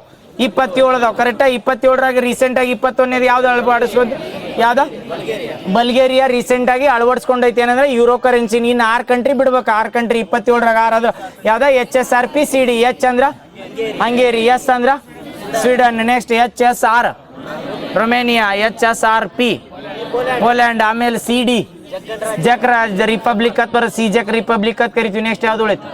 ಡಿ ಅಂದ್ರೆ ಡೆನ್ಮಾರ್ಕ್. ನೆನಪಿರ್ತಾವಲ್ಲ ಇವು ಕಂಟ್ರಿಗಳು. ಎದ್ರ ಸಲ್ಮಾನ ಇವು ಯೂರೋ ಕರೆನ್ಸಿನ. ಯಾಕೆ ಯುರೋಪಿಯನ್ ಯೂನಿಯನ್ ಅಂದ್ರೆ ಯುರೋಪಿಯನ್ ಯೂನಿಯನ್ ಮತ್ತು ಯುರೋಪಿಯನ್ ಕೌನ್ಸಿಲ್ ಇಬ್ರು ಹೆಡ್ ನ್ಯೂಸ್ನಾಗಿದ್ರು. ಯುರೋಪಿಯನ್ ಯೂನಿಯನ್ ಹೆಡ್ ಯಾರದಾರ? ಯುರೋಪಿಯನ್ ಯೂನಿಯನ್ ಯಾರು? Ursula von der. Correct. European council head ಯಾರು? Antonio Costa. ಯಾಕೆ ನ್ಯೂಸ್ನಾಗಿದ್ರಿ ಹೇಳ್ರಿ? ಇವ್ರ ಗಣರಾಜ್ಯೋತ್ಸವಕ್ಕೆ ಮುಖ್ಯ ಅತಿಥಿಗಳಾಗಿ ಬಂದಿದ್ರು. ಲಾಸ್ಟ್ ಟೈಮ್ ಇಂಡೋನೇಷ್ಯಾದ ಕೇಳಿದ್ರು. ಅದಕ್ಕಿಂತ ಮುಂಚೆ ಈಗ 2026 ಗಣರಾಜ್ಯೋತ್ಸವಕ್ಕೆ ಯಾರು ಮುಖ್ಯ ಅತಿಥಿ ಆಗಿದ್ರು ಅಂದ್ರೆ ಯಾರ? ಆಂಟೋನಿಯೋ ಕೋಸ್ಟಾ ಮತ್ತು ಉರ್ಸುಲಾ ವಾನ್ ಡಿಯರ್. ಯಾವ್ದ್ರ ಅಧ್ಯಕ್ಷ ಅಂದ್ರೆ ಯುರೋಪಿಯನ್ ಯೂನಿಯನ್ ಮತ್ತು ಯುರೋಪಿಯನ್ ಕೌನ್ಸಿಲ್. ಸ್ತಬ್ಧ ಚಿತ್ರಗಳು 3 ನೆನಪದಾವಲ್ಲ. ಟಾಪ್ ಯಾವ್ದು? 1ನೇದ ಇವ್ರು ರಿವಿಷನ್ ಮಾಡಿ ನೆನಪಿಟ್ಕೋರು. ಮತ್ತೆ ಜನವರಿ ಐತದ್ ಬಿಟ್ರಿ. ಮತ್ತೆ ಮಹಾರಾಷ್ಟ್ರ 1ನೇದು, 2ನೇದ ಕಾಶ್ಮೀರ, 3ನೇದ ಕೇರಳ. ಮಹಾರಾಷ್ಟ್ರ ಎದುರು ಸಲ್ಮಾನ್ ಗಣಪತಿ ಉತ್ಸವ, ಗಣೇಶ ಉತ್ಸವ. 2ನೇದು ಮಹಾರಾಷ್ಟ್ರ ಆತ. ಜಮ್ಮು ಕಾಶ್ಮೀರ ಅದಕ್ಕೆ ಹ್ಯಾಂಡಿಕ್ರಾಫ್ಟ್ಸ್ ಅಥವಾ ಕರಕುಶಲ ಸಲ್ಮಾನ್ ಯಾವ್ದಂದ್ರೆ ಜಮ್ಮು ಕಾಶ್ಮೀರ. ಇನ್ನಾದ್ಮೇಲೆ 3ನೇದ ವಾಟರ್ ಮೆಟ್ರೋ. ವಾಟರ್ ಮೆಟ್ರೋ ಮತ್ತು ಡಿಜಿಟಲ್ ಲಿಟ್ರಸಿ ಯಾವ ಸ್ಟೇಟ್? ಕೇರಳ. ಇದಾತಲ್ಲ. ಈ ಸರಿ ಹೇಳಿ ನೋಡು, ಸ್ತಬ್ಧ ಚಿತ್ರಕ್ಕೆ ಥೀಮ್ ಏನು ಕೊಟ್ರೆ ಅಥವಾ ಧ್ಯೇಯವಾಕ್ಯ ಏನು ಕೊಟ್ರೆ? Vande Mataram. 150 year celebration of Vande Mataram ಅಂತ ಕರೀತಾರೆ. ನೆನಪೈತಲ್ಲ. ರೀಸೆಂಟ್ ಆಗಿ ಓಲ್ ಚಿಕ್ಕಿ ಸ್ಕ್ರಿಪ್ಟ್ನು 150 ಇಯರ್ಸ್ ಸೆಲೆಬ್ರೇಟ್ ಮಾಡತ್ತೈತಿ. ಯಾವ್ದಿರೋದು?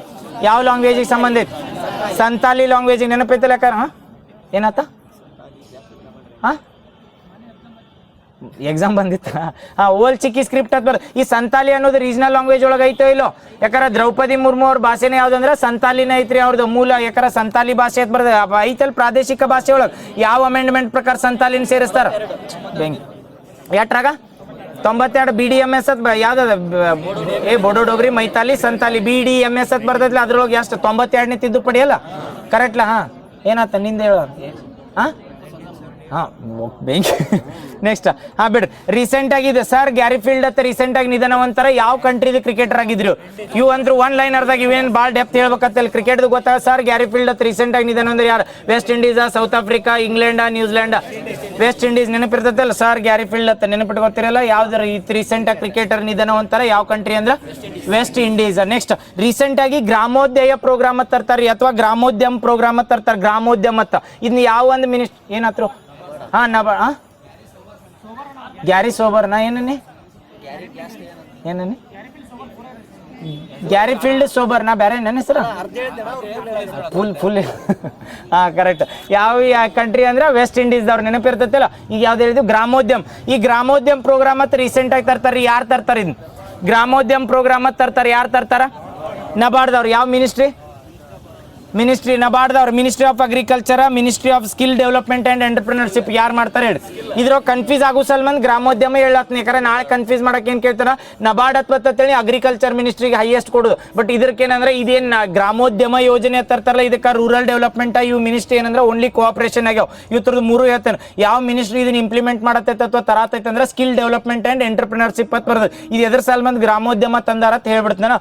ಗ್ರಾಮೋದ್ಯಮ ಸ್ಕೀಮ್ ತಂದವ್ರು ಯಾರಂದ್ರೆ ನಬಾರ್ದವ್ರು. ನಬಾರ್ಡ್ ರೀಸೆಂಟ್ ಆಗಿ 45ನೇದು ಏನಂದ್ರೆ ಫೌಂಡೇಶನ್ ಡೇ ಅಂತ ಆಚರಿಸ್ತೀವಿ. ನಬಾರ್ಡ್ ಯಾವ ಇಯರ್ದಾಗ ಬರ್ತೈತೆ ಹೇಳಿ? 82ರ ನೆನಪೈತಲ್ಲ. ಯಾವ ಕಮಿಟಿ? ಶಿವರಾಮನ್ ಕಮಿಟಿ ಪ್ರಕಾರ ನಬಾರ್ಡ್ ಬರ್ತೈತಲ್ಲ. ಯಾವ ಇಯರ್ದಾಗ ಅಂದ್ರೆ 1982ರಾಗ. ಅಲ್ಲಿಂದ ಕನ್ಸಿಡರ್ ಮಾಡಿದ್ರೆ 45 ವರ್ಷ ಆತದ್ರದ ಅಂದ್ರೆ ಸ್ಥಾಪನೆಯಾಗಿ. ಅದ್ರ ಸಲ್ಮಂದ್ ರೀಸೆಂಟ್ ಆಗಿ ಗ್ರಾಮೋದ್ಯಮ ಯೋಜನೆ ತರ್ತಾರೆ. ಈ ನಬಾರ್ಡ್ದವ್ರು ರೆಗ್ಯುಲೇಟ್ ಮಾಡೋರು ಯಾರು? RBI ದವ್ರು ಮಾಡ್ತಾರೆ, SBI ದವ್ರು ಮಾಡ್ತಾರೆ, ಯಾರು ಮಾಡ್ತಾರೆ? RBI ದವ್ರು ನೆನಪಿರ್ತದೆ. ಇದನ್ನು ಕೇಳಿರ್ತಾರೆ. ನಬಾರ್ಡ್ದಾಗ ರೊಕ್ಕ ಕೊಡೋದು ಅಪೆಕ್ಸ್ ಬಾಡಿ ಐತೆ. ನಬಾರ್ಡ್ದಾಗ ಅಗ್ರಿಕಲ್ಚರ್ದವ್ರು ಡೈರೆಕ್ಟ್ ಹೋಗಿ ಅಕೌಂಟ್ ಓಪನ್ ಮಾಡ್ಬೋದು ಇಲ್ಲ? ಇದರ ನಬಾರ್ಡ್ ಮೇಲೆ ಕ್ವಶನ್ ಅಪ್ಲೈಡ್ ಕೇಳಿದಾಗ ಕೇಳಿರ್ತಾನೆ. ಈ ನಬಾರ್ಡ್ ಹೆಂಗೆ RBI ಬ್ಯಾಂಕ್ ಹೆಂಗೈತಲ್ಲ, RBI ಏನು ಮಾಡ್ತಾರೆ? RBIದಾಗ ಯಾರೋ ಅಕೌಂಟ್ ತೆಗಿಯಕ್ಕೆ ಬರಂಗಿಲ್ಲ. ಆ ಬ್ಯಾಂಕ್ಗಳಿಗೆ ರೊಕ್ಕ ಕೊಡೋದು ತಗೋದು ಅಟ್ಟ ಮಾಡ್ತೈತಲ್ಲ. ಸೇಮ್ ನಬಾರ್ಡು ಏನು ಮಾಡ್ತದೆ? ಅಪೆಕ್ಸ್ ಬ್ಯಾಂಕಿಗೆ ಮತ್ತು DCC ಬ್ಯಾಂಕಿಗೆ, PKPS ಬ್ಯಾಂಕಿಗೆ ರೊಕ್ಕ ಕೊಡೋದು, ರೆಗ್ಯುಲೇಟ್ ಮಾಡೋದು ಎಲ್ಲ ಮಾಡ್ತದೆ. ಬಟ್ ಡೈರೆಕ್ಟ್ ಅಕೌಂಟ್ ಓಪನ್ ಮಾಡಂಗಿಲ್ಲ ಯಾರಂದ್ರೆ ನಬಾರ್ಡ್ದಾಗ. ಈ ನಬಾರ್ಡ್ ಅನ್ನೋದು ಏನೈತಿಲ್ಲ ರೀಸೆಂಟಾಗಿ ಯಾವ್ದು ಯೋಜನೆ ತರತೈತೆ ಅಂದ್ರೆ ಗ್ರಾಮೋದ್ಯಮ ಯೋಜನೆ ತರದ್. ಈ ನಬಾರ್ಡ್ ಪೂರ್ತಿ ಏನಂದ್ರೆ ರೆಗ್ಯುಲೇಟ್ ಮಾಡೋರು ಯಾರಂದ್ರೆ RBI ದವ್ರು. ಯಾಕಂದ್ರೆ ನಬಾರ್ಡ್ದಾಗ ಅಪೆಕ್ಸ್ ಮಾಡತ್ತಾರ ಅಂತೇಳಿ ಎತ್ ಬೇಕಾದ್ರೆ ರೊಕ್ಕ ಕೊಡಕ್ಕೆ ಬರಂಗಿಲ್ಲ. ಅದಕ್ಕೆ ರೆಗ್ಯುಲೇಟ್ ಮಾಡ್ತಾರೆ. ನಬಾರ್ಡ್ ಫುಲ್ ಫಾರ್ಮ್ ಹೇಳ್ರಿ ಮೊದಲು. National agriculture rural development. ಮುಂದೇನೈತೆ? National bank for agriculture and rural development. National bank for agriculture and rural development ಯಾವ ಇಯರ್ ಬರ್ತದೆ? 1982. 82ರಿಂದ 26 ತನಕ ಮೈನಸ್ ಮಾಡ್ರೆ ಸಿಕ್ಬಿಡ್ತದೆ ಎಷ್ಟನೇ ಫೌಂಡೇಶನ್. ಅಕಸ್ಮಾತ್ ಕೇಳ್ರ ಎಷ್ಟು ಸ್ಥಾಪಕ ದಿನದ ಗ್ರಾಮೋದ್ಯಮ ಯೋಜನೆ ಮಾಡ್ರತ್ತೇಳಿ. ಈ ಗ್ರಾಮೋದ್ಯಮ ಯೋಜನೆ ಯಾವ ಮಿನಿಸ್ಟ್ರಿದವ್ರು ಮಾಡತ್ತಾರೆ ಅಂದ್ರೆ ministry of skill and entrepreneurship. ಇದು ಸ್ಕಿಲ್ ಆ್ಯಂಡ್ ಎಂಟರ್ಪ್ರಿನರ್ಶಿಪ್ ಅಂತ ಹೇಳಿಲ್ಲ, ಗ್ರಾಮೋದ್ಯಮ ಅಂದಾಗ ಕೇಳಿರ್ತಾರೆ. ಇದು ಏನೋ ಈಗ ಅರ್ಬನ್ ಒಳಗೆಲ್ಲ ಟ್ರೈನಿಂಗ್ ಮಾಡತ್ತಾರ ಅಥವಾ ಗ್ರಾಮದಾಗ ಅಷ್ಟ ಮಾಡತ್ತಾರ ಅಂದ್ರೆ ಓನ್ಲಿ ಗ್ರಾಮೋದ್ಯಮ ಅಂತ ಐತ್ಲ. ರೂರಲ್ ಇದೆ ಬಾಡಿ ಒಳಗೆ ಏನ್ ಮಾಡತ್ತಾರಂದ್ರ ಎಷ್ಟು ಜನ ಫಾರ್ಮರ್ಗಳಿಗೆ ಟ್ರೈನ್ ಮಾಡ್ಬೇಕಂದ್ರ ಅಥವಾ ಎಂಟರ್ಪ್ರಿನರ್ ಮಾಡ್ಬೇಕಂದ್ರ ಆಪ್ಷನ್ ಕೊಡ್ತೀನಿ. 2000, 4000, 6000, 8000, 4000, 4000 ಇದು ನೆನಪಿಟ್ಕೋರಿ. ಟೋಟಲ್ ನೆನಪಿಟ್ಕೋರ. ಇನ್ನೊಮ್ಮೆ ಹೇಳ್ತಾದ್ರ ಗ್ರಾಮೋದ್ಯಮ ಯೋಜನೆ ಬದ್ರ ಒಂದೇ ಆಪ್ಷನ್ ಅದ್ ಹಾಕಿರ್ತಾನೆ. ನಬಾರ್ಡ್ ತಂದೈತಿ, ಅಗ್ರಿಕಲ್ಚರ್ ಮಿನಿಸ್ಟ್ರಿ ಬರ್ತೈತಿ, ರೂರಲ್ ಡೆವಲಪ್ಮೆಂಟ್ ಬರ್ತೈತಿ. ಅಂದ್ರೆ ಯಾವ ಮಿನಿಸ್ಟ್ರಿ ಅಂದ್ರೆ ಸ್ಕಿಲ್ ಆ್ಯಂಡ್ ಎಂಟರ್ಪ್ರಿನರ್ಶಿಪ್. ಎಂಟರ್ಪ್ರಿನರ್ಶಿಪ್ ಅಂದ್ರೆ ಏನೋ ಉದ್ಯೋಗ ಮಾಡ್ತಿರ್ತಾರಲ್ಲ ಅಥವಾ ಉದ್ಯೋಗಕ್ಕೆ ಉತ್ತೇಜನ ಕೊಡೋದು. ಸ್ವಂತ ಗ್ರಾಮೀಣ ಭಾಗದಾಗ ಯಾವ್ದಾರ ಕರಕುಶಲ ಇರ್ತೇಳಿ ಅವ್ರಿಗೆ ಎನ್ಕರೇಜ್ಮೆಂಟ್ ಮಾಡಕ ಮತ್ತು ಸ್ಕಿಲ್ ಕೌಶಲ್ಯಗಳನ್ನ ಇಂಪ್ರೂವ್ಮೆಂಟ್ ಮಾಡಕ್ಕೆ ಎಷ್ಟು ಜನಕ್ಕೆ ಮಾಡ್ಬೇಕಂದ್ರೆ 4000 ನೆನಪಿರ್ತೈತಲ್ಲ. ಗೊತ್ತಾತಲ್ಲ ಗ್ರಾಮೋದ್ಯಮ ಅಂತ ಬಂದ್ರೆ ಪೂರ್ತಿ ಹೇಳ್ತೀರಿ ಒಮ್ಮೆ ಲಾಸ್ಟ್. ಗ್ರಾಮೋದ್ಯಮ ಇಂಪ್ಲಿಮೆಂಟ್ ಯಾರು ತರ್ತಾರೆ ಇದನ್ನಂದ್ರೆ ನಬಾರ್ದವ್ರು. ಆಮೇಲೆ ಯಾವ ಮಿನಿಸ್ಟ್ರಿದವ್ರು ಇಂಪ್ಲಿಮೆಂಟ್ ಮಾಡತ್ತಾರ ಅಂದ್ರೆ ಸ್ಕಿಲ್ ಆ್ಯಂಡ್ ಎಂಟರ್ಪ್ರಿನರ್ಶಿಪ್ ಅಂತ ಬರ್ತದೆ. ಆಮೇಲೆ ಇದನ್ನ ಇಂಪ್ಲಿಮೆಂಟೇಷನ್ ಕೋಆಪರೇಷನ್ ಸ್ಕಿಲ್ ಎಂಟರ್ಪ್ರಿನರ್ಶಿಪ್ ಯಾವ ಬರ್ತಲ್ಲ ಅವೆಲ್ಲ ಕೋಆಪರೇಷನ್ ಇದಕ್ಕೆ ಕೊಡ್ತಾವೆ. ಯಾವ್ದಂದ್ರೆ ಗ್ರಾಮೋದ್ಯಮ ಯೋಜನೆ.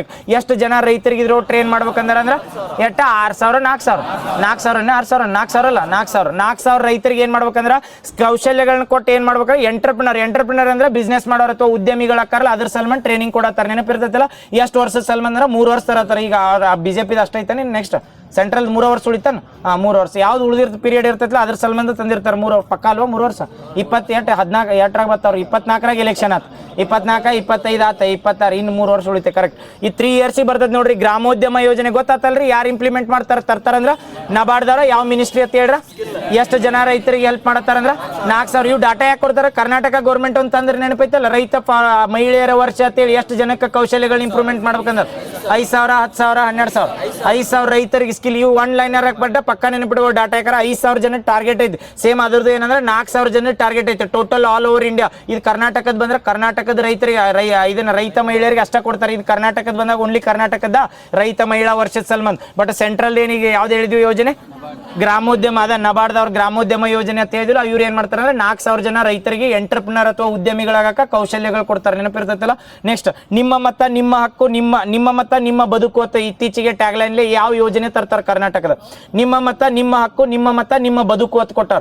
ಇದ್ರಲ್ಲಿ ಏನ್ ಮಾಡತ್ತಾರ? ಆಪ್ಷನ್ ಕೊಡದ್ನ ಓಟಿ ಅಥವಾ ಏನ ಎಲೆಕ್ಷನ್ಗೆ ಓಟ್ ಹಾಕೋ ಸಲ್ಮಂದ, ಅವೇರ್ನೆಸ್ ಕೊಡೋ ಸಲ್ಮಂದ, ಅಥವಾ SIR ಒಳಗೆ ಭಾಗವಹಿಸಾಕ. 2ರಾಗ ಒಂದೇ SIR ಭಾಗವಹಿಸಾಕ. ಯಾಕಂದ್ರೆ ಆಪ್ಷನ್ ಹಿಂಗ ಕೊಡ್ಬೇಕತ್ತಿಲ್ಲ. ಅದ್ರ ಸಲ್ಮಂದ ಹೇಳತ್ ಏನಂತ ಹೇಳಿ ಟ್ಯಾಗ್ ಲೈನ್ ಇದು ಯಾಕಂದ್ರೆ ಭಾರತದಾಗ ಮೊಟ್ಟ ಮೊದಲ ರಾಜ್ಯ ಇದು ಏನು ಇನಿಷಿಯೇಟಿವ್ ನೋಡ್ರಿ ಎದ್ರ ಸಲ ಅಂದ್ರೆ SIR ಪಶ್ಚಿಮ ಬಂಗಾಳದಾಗ ಬಂದಿತ್ತಲ್ಲ ಪಶ್ಚಿಮ ಬಂಗಾಳದ ಗೌರ್ಮೆಂಟ್ದಾಗ ಅವಾಗ SIR ಮಾಡೋ ಟೈಮ್ನಾಗ ಯಾರಿದ್ರ ಮಮತಾ ಬ್ಯಾನರ್ಜಿ ಇತ್ತು ಕರೆಕ್ಟಾ ಅಲ್ಲಿ ಅವಾಗ ಪಶ್ಚಿಮ ಬಂಗಾಳದಾಗ ಇತ್ತು ಅವ್ರು ಮನಸ್ಸು ಮಾಡಿ ಏನ್ ಮಾಡ್ಬೋದಿತ್ತು ಅಂದ್ರೆ ಯಾಕಂದ್ರೆ ಗೌರ್ಮೆಂಟ್ದವ್ರ ಸರ್ಟಿಫಿಕೇಶನ್ ಕೊಡ್ಬೇಕು SIR ಅಂದ್ರೆ ಏನೈತೆ ಹೇಳ್ರಿ SIR full form special intensive revision ಯಾರು ಬರ್ತಾರೆ ವೆರಿಫಿಕೇಶನ್ ಮಾಡಕ ಬೂತ್ ಲೆವೆಲ್ ಆಫೀಸರ್ಸ್ ಅಂತ ಬರ್ತಾರೆ ಮನಿಗೆ ಭೇಟಿ ಕೊಡ್ತಾರಲ್ಲ ಅವ್ರಿಗೆ ಡಾಕ್ಯುಮೆಂಟ್ಸ್ ತೋರಿಸ್ಬೇಕು ಇಲ್ಲ ನಾವು ಈಗ ಅಂದ್ರೆ ಅವ್ರು ಎಲೆಕ್ಷನ್ ಮೇಲೆ ಸೋತ್ ಮೇಲೆ ಅಥವಾ ಅಪೋಸ್ ಮಾಡ್ಬೋದು ಅದು ಕರೆಕ್ಟ್ ಐತಿ ಇಲ್ಲ ನಂಗಿಲ್ಲ ಯಾರು ಮಾಡ್ತಾರೆ ಅಂದ್ರೆ ಎಲೆಕ್ಷನ್ ಕಮಿಷನ್ ಆಫ್ ಇಂಡಿಯಾದವ್ರು ಕಂಡಕ್ಟ್ ಮಾಡ್ತಿರ್ತಾರೆ ಯಾರು ವೋಟಿಂಗ್ ಲಿಸ್ಟ್ನಾಗ ಅದಾರು ಇಲ್ಲ ತೆಗಿತಿರ್ತಾರ ವೋಟಿಂಗ್ ಲಿಸ್ಟ್ನಾಗ ಇಲ್ಲ ಅಂದ್ರೆ ಆ ಟೈಮ್ನಾಗ ಗೌರ್ಮೆಂಟ್ ಯಾರು ಅಡ್ಮಿನಿಸ್ಟ್ರೇಷನ್ ಮಾಡ್ತಿರ್ತಾರಲ್ಲ ಅವ್ರಿಗೆ ಅಥಾರಿಟಿ ಇರ್ತೈತಲ್ಲ ನಮ್ಗೆ ಕಾಸ್ಟ್ ಸರ್ಟಿಫಿಕೇಟ್ ಇನ್ಕಮ್ ಸರ್ಟಿಫಿಕೇಟ್ ಅಥವಾ ರೆಸಿಡೆನ್ಷಿಯಲ್ ಸರ್ಟಿಫಿಕೇಟ್ ಕೊಡೋರು ಯಾರು ಗೌರ್ಮೆಂಟ್ದವ್ರು ತಹಸೀಲ್ದಾರ್ ಆಫೀಸ್ದಿಂದ ಕೊಡ್ತೀವಲ್ಲ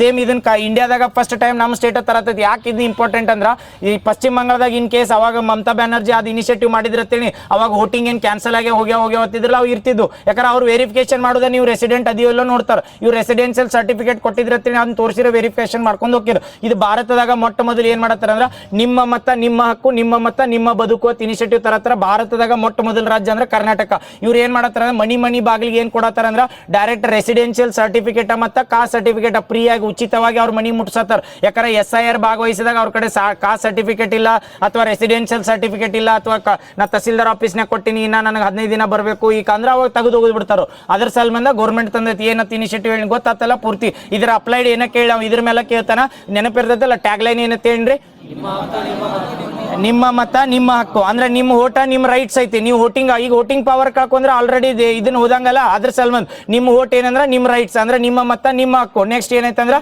ನಿಮ್ಮ ಮತ ನಿಮ್ಮ ಬದುಕು ಅಂತೈತ್ಲ ಆ ಇನಿಷಿಯೇಟಿವ್ ತರ ಏನ್ ಮಾಡ್ತಾರ ಅಂದ್ರೆ ಮನಿಗೆ ರೆಸಿಡೆನ್ಷಿಯಲ್ ಸರ್ಟಿಫಿಕೇಟ್ ಮತ್ತೆ ಕಾಸ್ಟ್ ಸರ್ಟಿಫಿಕೇಟ್ ಅವೈಲೇಬಲ್ ಮಾಡ್ತಾರೆ ಯಾವ್ದ್ರದ ಅದು ಇದ್ರದ್ದು ಜನವರಿ 25ಕ್ಕೆ ರಾಷ್ಟ್ರೀಯ ಮತದಾರ ದಿನ ಮತ್ತೆ ಅದಕ್ಕೆ ಮರ್ಜ್ ಮಾಡ್ರಿ ಮತ್ತೆ ಇದನ್ನ ರಾಷ್ಟ್ರೀಯ correct my rights my vote ಅಂತ ಮಾಡ್ತಾರೆ ರಾಷ್ಟ್ರೀಯ ಮತದಾರ ದಿನ ಆಚರಿಸ್ತಿಲ್ಲ ಯಾಕಂದ್ರೆ ಎಲೆಕ್ಷನ್ ಕಮಿಷನ್ ಆಫ್ ಇಂಡಿಯಾ ಬಂದಿರ್ತೈತ್ಲ ಅದ ಜನವರಿ 25 1950 ಅದು ಬಂದಿದ್ದ ದಿನಾನೇ ಏನ್ ಆಚರಿಸ್ತೀವಿ ಅಂದ್ರೆ ರಾಷ್ಟ್ರೀಯ ಇದನ್ನ ಮತದಾರರ ದಿನ ಅಥವಾ ವೋಟರ್ಸ್ ದಿನ ಅಂತ ಆಚರಿಸ್ತಿಲ್ಲ ಅದ್ರದ್ದು ಬೇರೆ ಬಟ್ ನಾ ಕರ್ನಾಟಕದ ಅಟ್ಟ ಹೇಳಿ ಕರ್ನಾಟಕದ ಇದು ಲೈನ್ ಕೊಟ್ಟ ಮೇಲೆ ಏನ್ ಕೊಟ್ಟಿರ್ತಾನೆ ಗೊತ್ತ ಕರ್ನಾಟಕದಾಗ ಚುನಾವಣೆಗೆ ವೋಟ್ ಹಾಕೋ ಸಲ್ಮಂದ್ ಅವೇರ್ನೆಸ್ ಕ್ಯಾಂಪೇನ್ ಮಾಡ್ಯಾರ ಅಥವಾ ಇವು SIR ಭಾಗವಹಿಸಕ ಕಂಪ್ಲೀಟ್ ಆಗಿ ಮಾಡ್ಬೇಕಂತ ಮಾಡ್ಯಾರ ಹಿಂಗೇನ್ರ ಹೇಳಿಕೆ ಮುಂದೆ ಮಾಡಿಕೊಟ್ರು ನೆನಪಿರ್ತೈತಲ್ಲ ನಿಮ್ಮ ಮತ ನಿಮ್ಮ ಹಕ್ಕು ನಿಮ್ಮ ಮತ ನಿಮ್ಮ ಬದುಕು ಅಂತ ಮಾಡ್ತಾರ ಮನಿಗೆ ಏನ್ ಕೊಡತ್ತಾರ ಅಂದ್ರೆ ಇದನ್ನ ಕಾಸ್ಟ್ ಸರ್ಟಿಫಿಕೇಟ್ ಮತ್ತೆ ಕಾಸ್ಟ್ ಸರ್ಟಿಫಿಕೇಟ್ ಅಂತ ಕೇಳ್ತಾರ ಬಿಟ್ರೆ ಅದು ರೆಸಿಡೆನ್ಷಿಯಲ್ ಸರ್ಟಿಫಿಕೇಟ್ ಅದಕ್ಕೆ DRC ಅಂತ ಕರೆ DRC ಏನೇನ DRC ಅಲ್ಲ BRC ಏನು PRC ಕರೆಕ್ಟ್ ಇದನ್ನೇನಂತಾರ ಅದಕ್ಕೆ permanent PRC resident certificate correct PRC ಅದ PRC ಸರ್ಟಿಫಿಕೇಟ್ ಅಂತ ಬರ್ತಾವ PRC ಪರ್ಮನೆಂಟ್ ರೆಸಿಡೆಂಟ್ ಸರ್ಟಿಫಿಕೇಟ್ ಇದು ಇಶ್ಯೂ ಆಗಿದೆ ಏನಂದ್ರೆ ರೆಸಿಡೆಂಟ್ ಸರ್ಟಿಫಿಕೇಟ್ ಇವು ಎದರ ಸಲ್ಮಂದ್ ಇಶ್ಯೂ ಆಗೈತಿ ಅಥವಾ ಇದು ಇಂಡಿಯಾದಾಗ ಫಸ್ಟ್ ಟೈಮ್ ಅಂದ್ರೆ ಕರ್ನಾಟಕದಾಗ ಅಕಸ್ಮಾತ್ ಯಾಕಾರ ಇಲ್ಲಿ ಅವ್ರು ಇರಂಗಿಲ್ಲ ತಲ್ರಿ ಕರ್ನಾಟಕದವ್ರು ಇರ್ತಾರ ಅವ್ರು ಹಳ್ಳಿ ಕಡೆ ಇರ್ತಾರೆ ಯಾಕಂದ್ರೆ ಮೊದಲು ನೋಡ್ರಿ ಅವು 2000 ಅಥವಾ 1900 ಹುಟ್ಟಿದ್ದು ಅವು ಜನ್ಮ ದಾಖಲೆಗಳು ಡಿಜಿಟಲ್ ಆಗಿ ಸಿಗಂದ್ರೆ ಎಲ್ಲಿ ಸಿಗ್ತಾವ ಅವಾಗ ಏನ್ ಬರೆದಿಟ್ಟಿದ್ದು ಅದು ಡಾಕ್ಯುಮೆಂಟ್ಸ್ ಇರಂಗಿಲ್ಲಲ್ಲ ಅವ್ರ ಕಡೆ ಈಗ ನಾ ರೆಸಿಡೆಂಟ್ ಇಲ್ಲ ಅವಧಿನೇ ತೋರ್ಸಂದ್ರೆ ಪ್ರೂಫ್ ಮಾಡಂದ್ರೆ ಎಲ್ಲಿಂದ ಮಾಡ್ಬೇಕು ಅವ್ರು ಆ ಟೈಮ್ನಾಗ ಏನ್ ಮಾಡ್ತಾರೆ ಅಂದ್ರೆ ಎಲೆಕ್ಷನ್ ಕಮಿಷನ್ ಆಫ್ ಇಂಡಿಯಾ ಅವ್ರ ಸೆಂಟ್ರಲ್ ಗೈಡೆನ್ಸ್ ಇರ್ತೈತಿ ಅವ್ರು ರೂಲ್ಸ್ ಅಟ್ಟ ಫಾಲೋ ಮಾಡ್ತಾರೆ ಇಲ್ಲ ಅಂದ್ರೆ ಬಿಟ್ಟು ಹೋಗ್ಬಿಡ್ತಾರ ಅವ್ರು ಅವಾಗ ಏನಂದ್ರೆ ವೋಟರ್ ಕ್ಯಾನ್ಸಲ್ ಆಕತ್ತಲ್ಲ ಅದಕ್ಕೆ ಕರ್ನಾಟಕ ಗೌರ್ಮೆಂಟ್ ಸ್ವಂತ ಇನಿಷಿಯೇಟಿವ್ ತಂದೈತಿ ಯಾವ್ದಂದ್ರ ಈಗ ಹೇಳ್ರಿ ಅದು ಇನಿಷಿಯೇಟಿವ್ ಏನು ನಿಮ್ಮ ಮತ ನಿಮ್ಮ ಹಕ್ಕು ಮತ್ತೆ ಇಟ್ಟೋತನ ಹೇಳಿದ್ಮೇಲೆ ಇನಿಷಿಯೇಟಿವ್ ಮರಿಬೇಡ್ರಿ ಇದನ್ನ ಮಾಡ್ಬೇಕಾರ ಇದು ರಾಜ್ಯಗಳದ್ದು ಪರ್ಮಿಷನ್ ಬೇಕೋ ಬೇಡೋ SIR ಮಾಡ್ಬೇಕಾದ್ರೆ ರಾಜ್ಯದ ಪರ್ಮಿಷನ್ ಬೇಕಾಕತಿ ರಾಜ್ಯದ ಪರ್ಮಿಷನ್ ಬೇಕಾಗಿಲ್ಲ ಯಾರು ಮಾಡ್ತಾರಂದ್ರೆ ಎಲೆಕ್ಷನ್ ಕಮಿಷನ್ ಆಫ್ ಇಂಡಿಯಾ ಐತಲ್ಲ ಎಲೆಕ್ಷನ್ ಕಮಿಷನ್ ಆಫ್ ಇಂಡಿಯಾದವ್ರ ಕಂಡಕ್ಟ್ ಮಾಡ್ತಾರೆ SIR ಫುಲ್ ಫಾರ್ಮ್ ಇಂಗ್ಲೀಷ್ನಾಗ ಕೇಳ್ರು ನೆನಪಿರ್ತೈತಲ್ಲ ಸ್ಪೆಷಲ್ ಇಂಟೆನ್ಸಿವ್ ರಿವಿಷನ್ ಇದ್ರಾಗ 3 ಹೇಳಿದ್ ನೆನಪೈತಿ 3 ಇನಿಷಿಯೇಟಿವ್ SIR ಮಾಡ್ಬೇಕು ಈ ಕರ್ನಾಟಕದ ಸುದ್ದಿ ಎಲ್ಲ ಐತಂದ್ರೆ ನಾವು ಏನ ಕೇಳ್ರಿ SIR ಕಂಪ್ಲೀಟ್ ಗೊತ್ತಾದ್ರೆ ಅವ್ನು ಬ್ಯಾರೇದು ಏನ್ ಕೇಳ್ತಾನೆ ಎಲಿಮಿನೇಟ್ ಮಾಡ್ಬೋದು ಅದಕ್ಕೆ ಕೇಳತ್ನ ಈ SIR ಮಾಡ್ಬೇಕಾದ್ರೆ ಕರ್ನಾಟಕದ 3 ಟೈಪ್ ಮಾಡ್ತಾರೆ 3 ಟೈಪ್ ಅಂದ್ರೆ 3 ಭಾಗದಾಗಲ್ಲ ಅದ್ರ ಮೇನ್ ಕೋರ್ ಅದ್ರ ಮೇಲೆ ವೆರಿಫಿಕೇಶನ್ ಮಾಡ್ತಾರೆ ಹೇಳ್ರಿ ಒಂದೇದು ಏನು ಮಾಡ್ತಾರೆ ವೋಟರ್ ಎನ್ಯುಮರೇಷನ್ ಅಂತ ಕರಿತಾರ ಅಥವಾ ವೋಟರ್ ಲಿಸ್ಟ್ ವೆರಿಫಿಕೇಶನ್ ಅಂತ ಮಾಡ್ತಾರೆ ಗ್ರಾಮ್ ಲೆವೆಲ್ಗೆ ಈಗ SIR ಮಾಡ್ಬೇಕಾರೆ ಗ್ರಾಮ ಮಂಟಪ ಬರ್ತಾರ ಅಲ್ಲಿ ವೋಟರ್ ಲಿಸ್ಟ್ ಯಾರ್ಯಾರು ಅದಾರ ನೋಡ್ತಾರೆ ಅದಾದ್ಮೇಲೆ 2ನೇ ದಿನ ಮನೆಗೆ ಬೂತ್ ಲೆವೆಲ್ ಆಫೀಸರ್ಗಳು ಮನೆಗೆ ಭೇಟಿ ಕೊಡ್ತಾರೆ ಅಥವಾ ಹಿಂಗೂ ಕೇಳಿರ್ತಾರೆ ಈಗ ಡೋರ್ ಟು ಡೋರ್ ಅಂದ್ರೆ ಡೋರ್ ಟು ಡೋರ್ ಕರೆಕ್ಟ್ ಈಗ ನ್ಯೂಸ್ನಾಗ ಯಾಕಂದ್ರೆ ಈಗ ಬೆಂಗಳೂರೊಳಗದು ನೋಡ್ರಿ ಯಾವ್ದಾರ ಕಲ್ಯಾಣ ಮಂಟಪದಾಗ ಅಥವಾ ಏನಾರ ಒಂದು ಕೇಂದ್ರದಾಗ ಕೂತ್ ಮಾಡತ್ತಾರ ಅಂತೇಳಿ ಅವ್ನು ನಾಳೆ ಕ್ವಶನ್ ಕೊಟ್ಟಿರ್ತಾನೆ ಇವನ್ನೆಲ್ಲ ಎಕ್ಸ್ಪ್ಲೇನ್ ಮಾಡಿರ್ತಾನೆ ರೀಸೆಂಟ್ ಆಗಿ ಬೆಂಗಳೂರದಾಗ ಕಲ್ಯಾಣ ಮಂಟಪದಾಗ ಕೂತ SIR ಮಾಡತ್ತಿದ್ರ ಅಂತೇಳಿ ಅದಾದ್ಮೇಲೆ SIR ಪ್ರೊಸೀಜರ್ ಒಳಗ ಮನೆಗೆ ಭೇಟಿ ಕೊಡೋದೈತೋ ಅಥವಾ ಎಲ್ಲಾರನ್ನೂ ಒಂದ ಕಡೆ ತರಿಸಿ ಸಮುದಾಯ ಭವನದಾಗ ಮಾಡೋದೈತೆ ಅಂದ್ರೆ ಮನೆಗೆ ಭೇಟಿ ಕೊಡೋದು ಆದ್ಯತೆ ಐತಿ ಅದ್ರ ಸಲ್ಮಂದ ಅವ್ರು ಏನಂದ್ರೆ ಪ್ರೊಟೆಸ್ಟ್ ಮಾಡಿದ್ರು ಯಾಕಂದ್ರೆ ನೀವು ಮನೆಗೆ ಕಂಪಲ್ಸರಿ ಭೇಟಿ ಕೊಡೋದು SIR ಪ್ರೊಸೀಜರ್ ಇದು SIR ಮಾಡ್ಬೇಕಾರೆ ಏನ್ ಮಾಡ್ತಾರ ಒಂದೇದ ವೋಟರ್ ಎನ್ಯುಮರೇಷನ್ ಮಾಡ್ತಾರೆ ಇನ್ನೊಂದು ಏನಂದ್ರೆ ಮನೆಗೆ ಭೇಟಿ ಕೊಡ್ತಾರೆ. ಇನ್ನೊಂದು ಐತಿ ಇದ್ರೊಳಗೆ ಏನು ಮಾಡ್ತಾರೆ ಅಂದ್ರೆ ಪಬ್ಲಿಕ್ ಒಪಿನಿಯನ್ ಮೇಲೆ SIR ಕನ್ಫರ್ಮ್ ಮಾಡ್ತಾರೋ ಇಲ್ಲೋ ಅಂತ ಕೇಳಿರ್ತಾನೆ, ಮಾಡ್ತಾರೋ ಇಲ್ಲೋ. ಇವು ಒನ್ ಲೈನರ್ ಅನಿಸ್ತಾವ್ರೆ, ಅಲ್ಲಿ ಕ್ವಶನ್ ಕನ್ಫ್ಯೂಸ್ ಮಾಡಿರ್ತಾನೆ. ಅದಕ್ಕೆ ನೆನಪಿಟ್ಕೋರಿ ಏನಂದ್ರೆ ಪಬ್ಲಿಕ್ ಒಪಿನಿಯನ್ ಅಂದ್ರೆ ಮಗ್ಲ್ ಮನೆಯವ್ರು ಇರ್ತಾರಲ್ಲ ಅವ್ರನ್ನ ಕೇಳ್ತಾರೆ, ಇವ್ರು ಇಲ್ಲಾರೋ ಇದಾರೋ ಇಲ್ಲೋ ಅಂತೇಳಿ. ಅವ್ರು ಅಕಸ್ಮಾತ್ ಅದಾರ ಅಂತೇಳಿ ಅಥವಾ ಪಬ್ಲಿಕ್ ಊರಾನ ಒಬ್ಬರನ್ನ ಕೇಳಂಗಿಲ್ಲ, ಮತ್ತೆ ಮಗ್ಲ್ ಮನೆಯವ್ರು ಬಿಟ್ಟು ಕೊಡಂಗಿಲ್ಲ. ಅಲ್ಲಿ ಊರಾನವ್ರು ಒಂದು ಸ್ವಲ್ಪ ಜನ ಇರ್ತಾರಲ್ಲ ಅವ್ರನ್ನೆಲ್ಲ ಕೇಳ್ತಾರೆ. ಅಂದ್ರೆ ಮಾಸ್ ಒಪಿನಿಯನ್ ಅಥವಾ ಪಬ್ಲಿಕ್ ಒಪಿನಿಯನ್ ಮೇಲೆ SIR ಮಾಡ್ತಾರೋ ಇಲ್ಲೋ ಅಂತ ಒನ್ ಲೈನರ್ದಾಗ ಹಾಕಿದತ್ತೇಳಿ ಪಬ್ಲಿಕ್ ಒಪಿನಿಯನ್ ಮೇಲೂ ಮಾಡ್ತಾರೆ. SIR ಗೊತ್ತಾತಲ್ಲ, SIR ಏನು ಹೇಳ್ರಿ full form? Special intensive revision. Next ಇದು ಕ್ಯೂ ಡೆಂಗು ಅಂತ ಬರ್ತದೆ. ರೀಸೆಂಟ್ ಆಗಿ ಇದು ಇಂಡಿಯಾದಾಗ ಫಸ್ಟ್ ಅಲೌ ಮಾಡಿದ ಅಥವಾ ಫಸ್ಟ್ ವ್ಯಾಕ್ಸಿನ್ ಕ್ಯೂ ಡೆಂಗು ಅಂತ ಬರ್ತೈತಿ. ಕ್ಯೂ ಡೆಂಗು ಅಂದ್ರೆ ಹೆಸರಿನಾಗ ಗೊತ್ತಾಯ್ತು ಯಾವ್ದಕ್ಕಿದ ಡೆಂಗು ಜ್ವರಕ್ಕೆ. ಕರೆಕ್ಟಾ? ಈ ಡೆಂಗು ಜ್ವರಕ್ಕೆ ಇದು ವ್ಯಾಕ್ಸಿನ್ ಕೊಡ್ಬೇಕಂದ್ರೆ ಯಾವ ಇಯರ್ ಏಜ್ ಇದು ಪ್ರಿಸ್ಕ್ರೈಬ್ ಮಾಡ್ಯಾರ, ಆದ ಏಜ್ದವ್ರಿಗೆ ಅಷ್ಟೇ ಕೊಡ್ತಾರೆ. ಆಪ್ಷನ್ ಕೊಡ್ಲಿ 6ರಿಂದ 10, 4ರಿಂದ 10, 4ರಿಂದ 60, 4ರಿಂದ 60. ಇದು ನೆನಪಿಟ್ಕೋರೆ. ಕ್ಯೂ ಡೆಂಗು ಅನ್ನೋದೈತ್ಲ ಇದೇನಂದ್ರೆ ಇಂಡಿಯಾ ಮತ್ತೆ ಇದನ್ನು ಕೇಳಿರ್ತಾರೆ. ಕ್ಯೂ ಡೆಂಗು ಅನ್ನೋ ವ್ಯಾಕ್ಸಿನ್ ಎದಕ್ಕಂದ್ರೆ ಡೆಂಗು ವ್ಯಾಕ್ಸಿನ್ ಕೊಡ್ತಾರೆ. ಇದು ಇಂಡಿಜಿನಿಯಸ್ಲಿ ಅಥವಾ ಪ್ರಾದೇಶಿಕವಾಗಿ ಡೆವಲಪ್ ಮಾಡೈತೋ ಇಲ್ಲೋ ಅಂದ್ರೆ ಡೆವಲಪ್ ಮಾಡಿಲ್ಲ. ಯಾರು? ಜಪಾನ್ ಕಂಪ್ನಿದವ್ರು ಐತೆ. ಜಪಾನ್ದು ಯಾವ್ದದ ಅಕ್ಲಾಡ ಯಾವ ಕಂಪ್ನಿ? ಯಾವ್ದ? ಟಕೇಡಾ. ಕರೆಕ್ಟ್, ಟಕೇಡಾ ಫಾರ್ಮಾಸ್ಯೂಟಿಕಲ್ ಕಂಪ್ನಿ ಅಂತ ಬರ್ದು ಅದೊಂದು ಆ್ಯಡ್ ಮಾಡ್ಕೊಂಡ್ಬಿಟ್ರೆ. ಜಪಾನ್ ಮನೆ ಬಂದಿದ್ರಲ್ಲ ಯಾರ ಸನೈ ತಕೇಚಿ ಅವ್ರ ಜೋಡ ಇದೊಂದು ಯಾವ್ದಂದ್ರೆ ಕ್ಯೂ ಡೆಂಗು ಅಂತ ನೆನಪಿಟ್ಕೊಂಡ್ಬಿಟ್ಟು ಜಪಾನ್ದ ಕಂಪ್ನಿ. ಅಥವಾ ಅದು ಇಂಡಿಯಾದಾಗ ಜಪಾನ್ದ ಫಾರ್ಮಾಸ್ಯೂಟಿಕಲ್ ಕಂಪ್ನಿ ಐತೆ ಯಾವ್ದಂದ್ರೆ ಟಕೇಡಾ ಅಂತ. ಅವ್ರು ಡೆವಲಪ್ ಮಾಡ್ತಾರೆ. ಯಾವ ವ್ಯಾಕ್ಸಿನ್ ಅಂತ ಹೇಳಿದ್ವು? ಕ್ಯೂ ಡೆಂಗು ಅಂತ ನೆನಪಿರ್ತೈತಲ್ಲ. ಈ ಕ್ಯೂ ಡೆಂಗು ವ್ಯಾಕ್ಸಿನ್ ಇದ್ರೆ ಡೆಂಗು ಅಥವಾ ಹಿಂಗೂ ಕೇಳಿರ್ತಾರೆ ಮೂಳೆ ಮುರಿತ ರೋಗ ಅಥವಾ ಮೂಳೆ ಮುರಿತ ಜ್ವರ ಅಂತ ಬರ್ತೈತಾರಲ್ಲ, ಯಾವ ರೋಗ ಇದು ಕ್ವಶನ್ ಕೇಳಿ. ಚಿಕನ್ ಗುನ್ಯಾನೋ ಅಥವಾ ಡೆಂಗುನು? ಬ್ರೇಕ್ ಥ್ರೂ ಫೀವರ್ ಏನ್ ತರಕ? ಬೋನ್ ಬ್ರೇಕ್ ಏನ ತರಕ? ಮೂಳೆ ಮುರಿತ. ಅದಕ್ಕೆ ಬ್ರೇಕ್ ಬೋನ್ ಫೀವರ್ ಅಲ್ಲ, ಬ್ರೇಕ್ ಬೋನ್ ಫೀವರ್. ಕರೆಕ್ಟ್, ಬ್ರೇಕ್ ಬೋನ್ ಫೀವರ್ ಅಂತ ಕರೀತಾರೆ. ಇದು ಕ್ವಶನ್ ಕೇಳ್ಯಾರ. ಏನ್ ಕೇಳ್ಯಾರ? ಮೂಳೆ ಮುರಿತ ಜ್ವರ ಅಥವಾ ಇದನ್ನೇನಾದ್ರೆ ಬ್ರೇಕ್ ಬೋನ್ ಫೀವರ್ ಅಂತ ಕರೀತಾರೆ. ಯಾಕೆ ಅದಕ್ಕೆ ಬ್ರೇಕ್ ಬೋನ್ ಫೀವರ್? ಬ್ರೇಕ್ ಬೋನ್ ಆತ ಬೋನ್ ಬ್ರೇಕ್ ಅಂತಾರ, ಬ್ರೇಕ್ ಬೋನ್ ಅಂತಾರ ನೋಡ. ಮೂಳೆ ಮುರಿತ ಬ್ರೇಕ್ ಬೋನ್, ಅದು ಇಂಗ್ಲೀಷ್ನಾಗ ಹಿಂದ ಮುಂದೆ ಹಾಕೈತಿ ವರ್ಡ್. ಬ್ರೇಕ್ ಬೋನ್ ಅಂತಾರ ಅದಕ್ಕೆ. ಮೂಳೆ ಮುರಿತ ಅಂದ್ರೆ ವರ್ಡ್ ಮೂಳೆ ಮುರಿತ ಅಂತಾರ. ಬ್ರೇಕ್ ಬೋನ್ ಫೀವರ್ ಅಂತ ಕರೀತಾರೆ. ನೀವು ಅದು ಕನ್ನಡದಾಗ ಮಾಡಕ್ ಹೋದ್ರೆ ಟ್ರಾನ್ಸ್ಲೇಷನ್ ಆಗಂಗಿಲ್ಲ. ಅದು ಬ್ರೇಕ್ ಬೋನ್ ಫೀವರ್ ಅಂತ ಕರೀತಾರೆ. ಈ ಬ್ರೇಕ್ ಬೋನ್ ಫೀವರ್ ಅಂತ ಯಾಕೆ ಕರೀತಾರೆ? ಡೆಂಗು ಬರ್ತೈತಲ್ರಿ. ಡೆಂಗು ಯಾವ ಒಂದು ಮಾಸ್ಕಿಟೋದಿಂದ ಬರ್ತೈತೆ? ಎಡಿಸ್ ಫಿಲಾಪ್. ಅದು ಬರೀ ವೆಕ್ಟರ್ ಇರ್ತೈತೆ, ಹೌದಾ? ಡೆಂಗು ಅನ್ನೋ ವೈರಸ್ದಿಂದ ಅದು ವೆಕ್ಟರ್ ತಂದಾದ್ರಿಂದ ಡೆಂಗುನ್ ಕಾಸ್ ಮಾಡ್ತೈತಿಲ್ಲ. ಆ ಡೆಂಗು ಬರ್ತೈತಿ ಅವಾಗ ಏನ್ ಹಾಕಿರ್ತಾವೆ? ಯಾವ ಕಾಲು ಸಂಧಿಗಳು ಇರ್ತಾವಲ್ಲ, ಜಾಯಿಂಟ್ಸ್ ಏನಿರ್ತಾವಲ್ಲ, ಅವು ಜಾಯಿಂಟ್ ಪೇನ್ ಹಾಕಿರ್ತಾವ. ಡೆಂಗು ಯಾರಿಗೆ ಬಂದಿರ್ತದೆ ಗೊತ್ತಿರ್ತದೆ.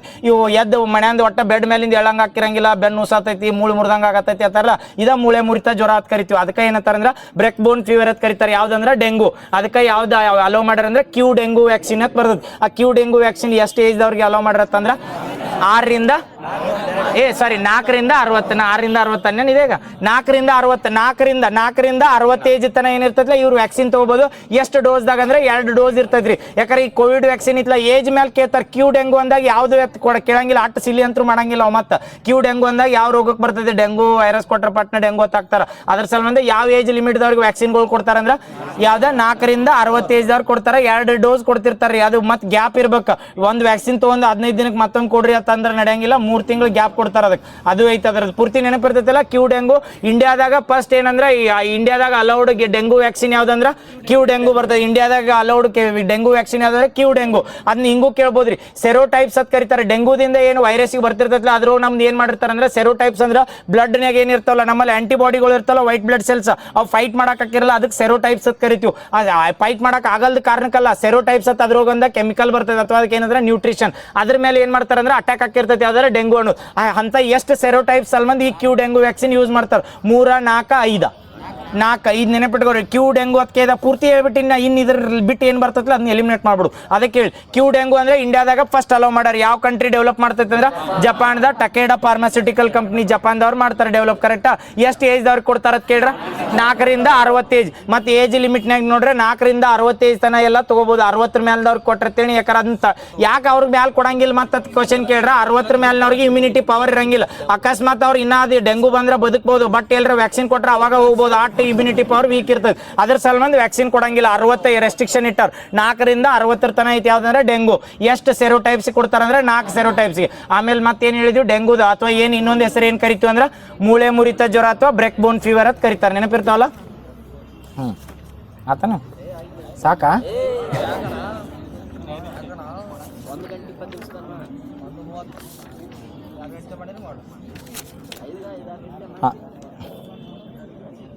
ಇದೇ ಭಾಳ ಕೇರ್ ಮಾಡ್ತೀಪ್ಪ.